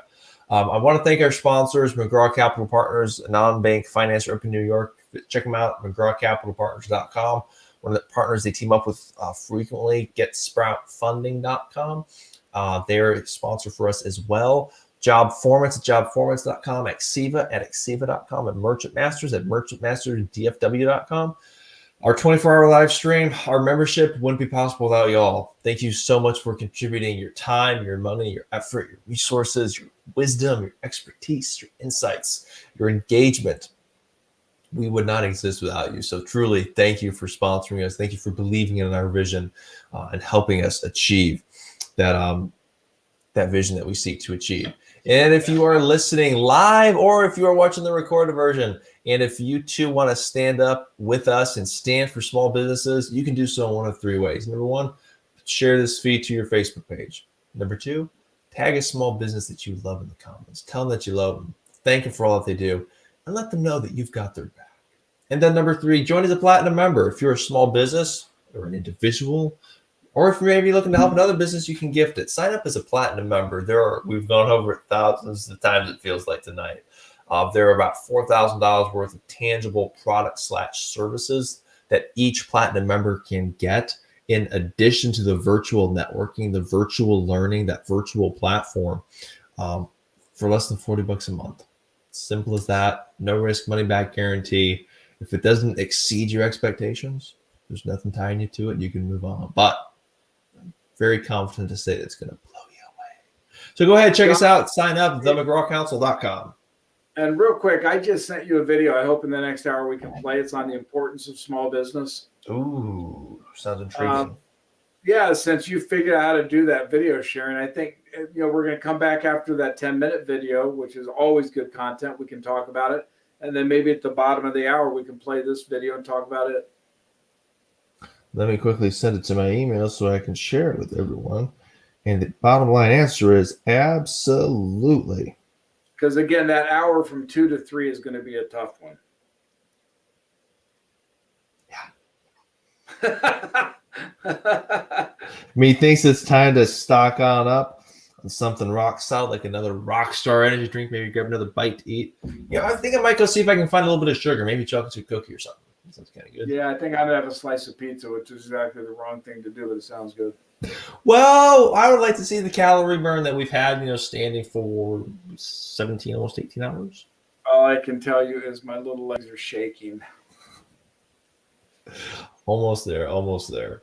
Got about 5 minutes left. We've talked about our website. You can check us out. Money back guarantee, zero risk, all benefit. www.themcgrawcouncil.com. When we hit 1,500 members, y'all, we'll be able to sustain a small business grant program on a continual basis. That's something I'm super It's excited shocking. about. You'd think we could hit 1,500 members in a week. I don't know of a better value proposition for a small business or a starting business than this. I just don't know of it. And I would challenge anybody to call me and say, this is why it's a dumb idea. Let us know. I mean, if you just look at this and go, nah, doesn't work, tell us why. How do we improve if we don't know why? Because everybody we talk to says, I think it's great. I want to join, and they do. It's true. It's true. And, you know, it's one of those funny things that we talked about it earlier. Coca-Cola sold 67 bottles in the first year. Yep. And they turned into a multi-billion-dollar company, something like that. Massive company. Since you're not for profit, I doubt you'll turn into a multi-billion-dollar company. But I think it's not a dream, right? Well, you could generate $1 billion, and that way you give it away. I'd love to give out $900 million to the small business community. Could you imagine if we had that type of funding to where we could go and drop it? I can't imagine it. That would be so cool. That would be so cool. That's the idea of what we want to be. When we have this thing fully built out, there's enough value there. It's just a matter of awareness, getting the word out, and letting people know what they get. But yeah, John, I can see a world where 90 cents on the dollar coming in is distributed back to the small business community. That would be truly spectacular to go to those small towns in Louisiana and California, Wisconsin. Said that with an accent there. That's the lengthy day coming out right there. To be able to go to those ravaged communities, whether it be riot, wildfire, hurricane, tornado, earthquake, life happens. To be able to go there and say, hey, your business got taken from you, no fault of your own. Here's some cash to get you going. That would just be so cool. It would be. And again, they'll not care as much about the amount as they will the fact that somebody cares about them. And again, too, that's one of the big reasons, too, why we love to partner with Chambers of Commerce, because it gives us a touch point into that community to learn what's important to those local small businesses, and then to build relationships with those chambers. So that as we have that grant program ready to go, we can be in communication with them, and they can say, hey, we're sending in an application for a small business here. Here's the background. Here's the story. Here's what you need. Then we can put them through the process. And it's, again, you have everyone working together, running in the same direction at the same speed. Get some really cool things happening. And I think you're the guy to do that, John. I really, really do. The more I get to know you, the more I know you can pull this off. I'm excited. Not a question of if, but when. That's a fact. Day in and day out. We've got another 2.5 minutes. Anything you want to cover in particular, or do you want to give a shout out to another local business that we love? No, I give shout outs to my favorite companies, which are Merchant Masters, McGraw Capital Partners, Exiva, and Job Formants. A little shout out to Noah Owens from IGG, who works to bring all of it together and synthesize it into one decision for people. These guys all work and support the small business in their own way. I can't say enough about it. It's the whole concept behind what we're doing is that we provide tools and resources that others can't get. McGraw Capital, I mean, you can't go to a bank anymore and get money if you're a small business. We had a construction company came to us, and he had one bad quarter out of 10 years, and the bank pulled his credit line. That's so hard to believe. It's shocking. Our accountant brought him to us, and it was like, this is an emergency. If I don't get the money, I can't make payroll. I'm out of business after 10 years. So we gave him the money, and that was 2 years ago. I think he's been back to us every 3 months since. He looks at us as a line of credit now. Again, providing that lifeblood to a small business, what they need most, in the way they need most, when they need it most. Yep. That's the whole purpose. That's why we exist. That's why we're here. It's fun to see that vision being fulfilled, isn't it? It's truly rewarding. Absolutely. Being able to truly help those small business owners achieve their American dream. It's solid stuff. It's what we set out to do. It's what we are doing. Why we're still standing here at 1:58 a.m. on a Thursday morning. I got to tell you, I have to move my watch. My watch is a little bit fast. So I looked at it at 2 o'clock. I said, really? And then I realized it was 1:58. Well, the good news is now you're down to less than 1 minute because we're at 1:59 right now. When 2 o'clock hits, we're going to go ahead and play that 10-minute clip on virtual communication. You can find the full seminar in our member portal. As a member, you're going to receive your logins. You can access our full database of seminars and recordings that we have. So if you're ever not able to attend one live, you can go back and watch it in the recording all through the member portal. Again, one of those small business applications thing. I'm shocked people don't record seminars and stuff, but they don't. No, they should. We got the technology for it. It's not like it's rocket science to do. Record everything. I was going to have a video record. It is just one of the whole McGraw Council concept. There's so much that can be done that just isn't being done. Needs that need to be met. It is officially 2 a.m. Congratulations, we made another hour. I am going to roll in this 10-minute clip. Sit down for 10 minutes, catch a break. I'm going to do the same, and we'll be back on the other side of 10 minutes. Absolutely. All right. Strategy number 1, paralinguistics. So paralinguistics is relating to or denoting paralanguage or the non-lexical elements of communication by speech. Paralinguistics refers to vocal communication that is separate from actual language. This includes factors such as tone of voice, loudness, inflection, and pitch. All right, so some keys of paralinguistics. Speak loudly and clearly to ensure everyone can hear you. Speed up and slow down the rate in which you speak. Lower your pitch to convey more authority. High-pitched voices can be perceived as shrill and annoying, and we probably all can relate to that. And then varying the pitch of your voice throughout your presentation to give words more power. And I don't know if you all have realized that I have been using paralinguistics throughout this presentation, but it is something that definitely makes your presentations more interesting. You can enunciate points to help people remember them, et cetera, et cetera. All right. Remember to end questions on a high note and punctuate statements with a lower note. Now, I want you all to try something here. Or maybe I'll just do it here since we're here. But these are practice phrases I like to do. So there's a difference between if you say I love you, if I'm looking at my wife and I say, I love you, there's a difference between looking at my best friend since 2nd grade, who's a guy, and I'm like, I love you. Or if someone says, please sit down, versus, please sit down. Could you please take it back? Could you please take it back? Right, so you can see depending on the speed that I say it or the inflection, it conveys a different meaning, right? John, are you married? No, sir, not yet. Not yet. Okay. Girlfriend? Yes, I do have a girlfriend. Girlfriend. Okay. So when you say I love you to her, it's a little bit different than when you say it to your mom or your dad, right? This is true. All right.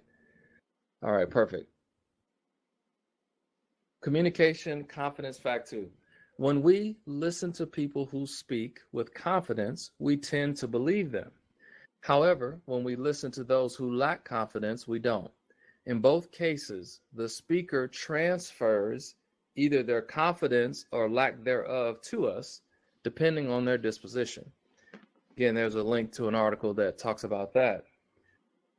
If you think about deals that you lost or the project that or the presentation that didn't go well, I'd be willing to bet that you can trace it back to if you were confident or not.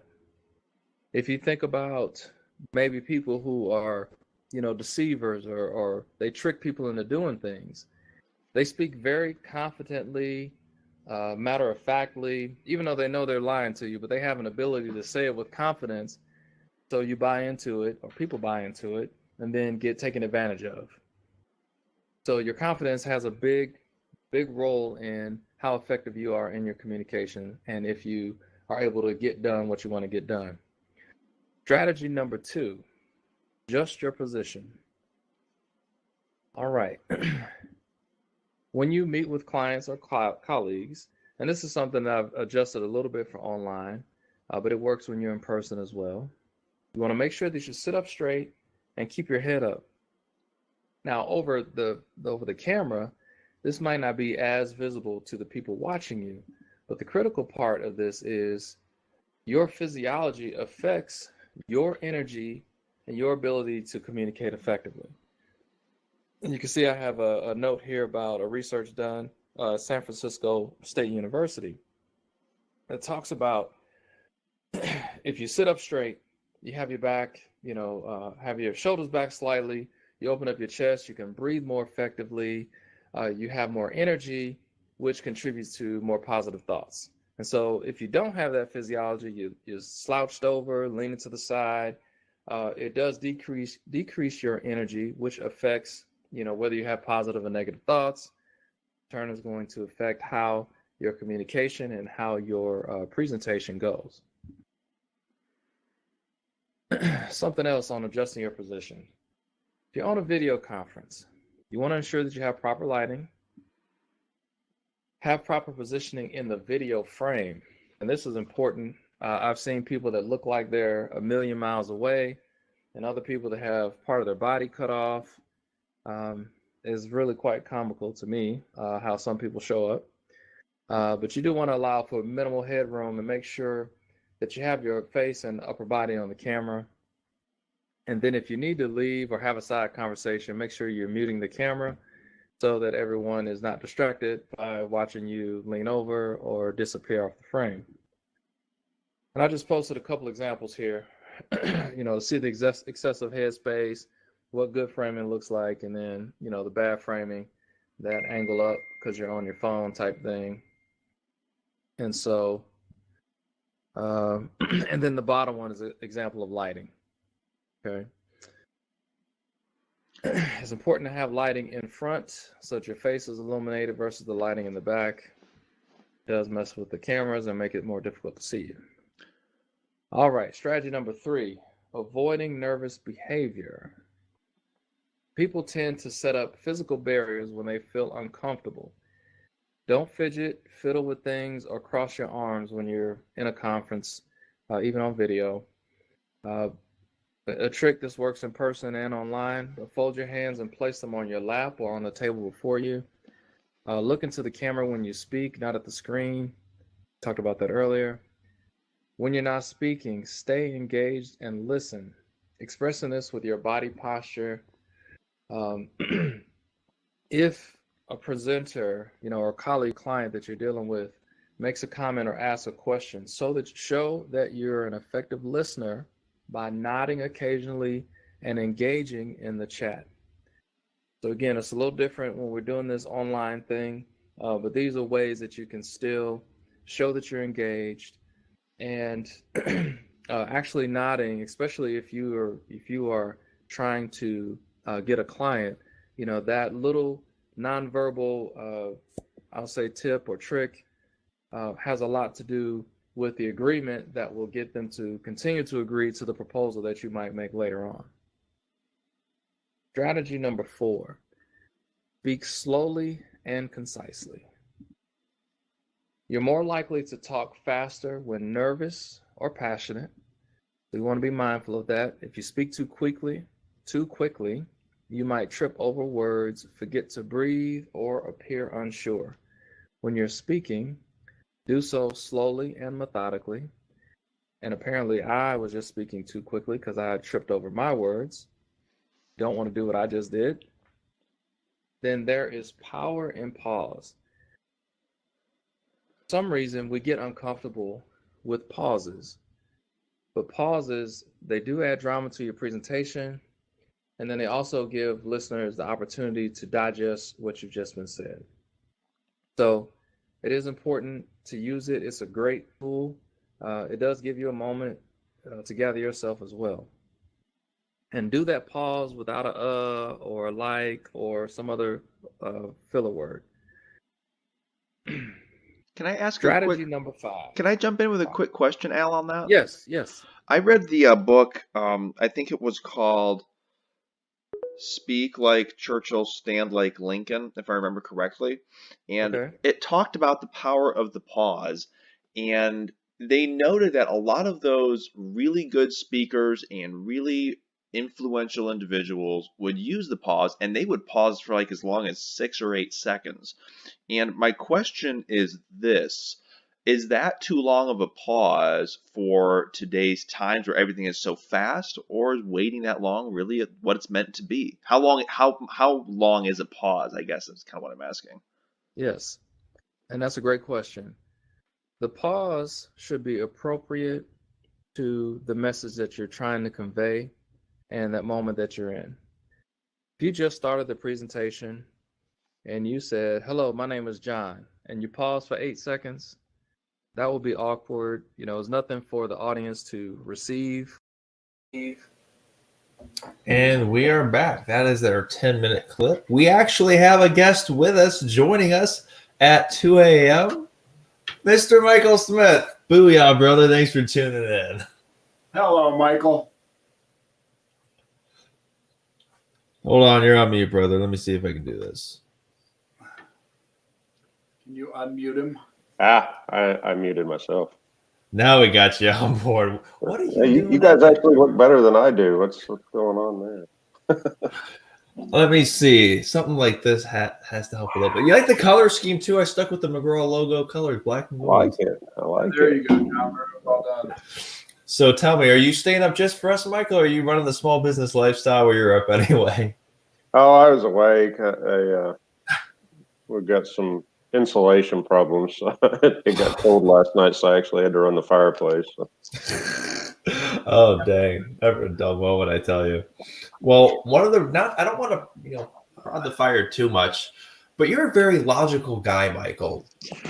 And some of the stuff that we've talked about today, California trying to ban franchises, ban 1099s, the whole COVID stuff going on. I know you and I have talked offline on a number of occasions.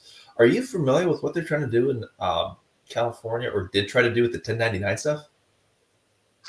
No, actually, I've been so busy trying to do my own 1099s, I don't know. Steve, you know it better than I do. Could you please give a quick rundown? I was telling John there was a big push last year, and we lost him. He'll be back. Exactly. One of those technical difficulties. Since we're the only ones on here right now, I'm having a cookie. I don't have any cookies. I did fall asleep during the break. That's kind of scary.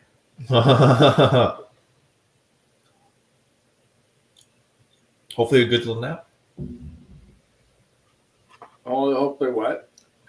A good little nap. Were you able to get a 10-minute power boost? Wasn't 10 minutes. It was like a minute. Because it's right at the end. Can you hear us? Can you hear us, Michael? Testing, 1, 2, 3. Uh-oh, I don't think you can hear us. I don't either. Bear with me. Michael, he didn't turn his studio on. He's unmuted. It's very strange. And I know that we're all unmuted too. We're obviously working. Mm-hmm. Yeah, I can hear you. You can hear me. I'm going to ramble here just a minute.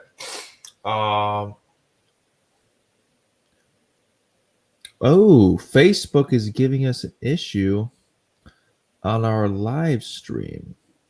Why? It says we're having trouble streaming to Facebook. It's maybe an issue on Facebook end. Is it possible the stream was ended or deleted on Facebook? We'll keep trying to let you know if it's resolved. Please check Facebook to ensure the stream looks okay. This continues. Just create a new broadcast. I am going to create a new broadcast here, ladies and gentlemen, because we're due to create one more anyway. I'm going to end this broadcast. We're going to start a new one. Michael, I will send you the new link. Steve, right. I'll send you the new link too. See you on the other side. Will this one carry us to the end, or will it be, we need another one still? This next one is going to carry us through the end. Okay, John? Yes, I can. I'm going to send you a new link, Michael, because our Facebook limit just hit. So bear with me. I'm going to send you a new link here.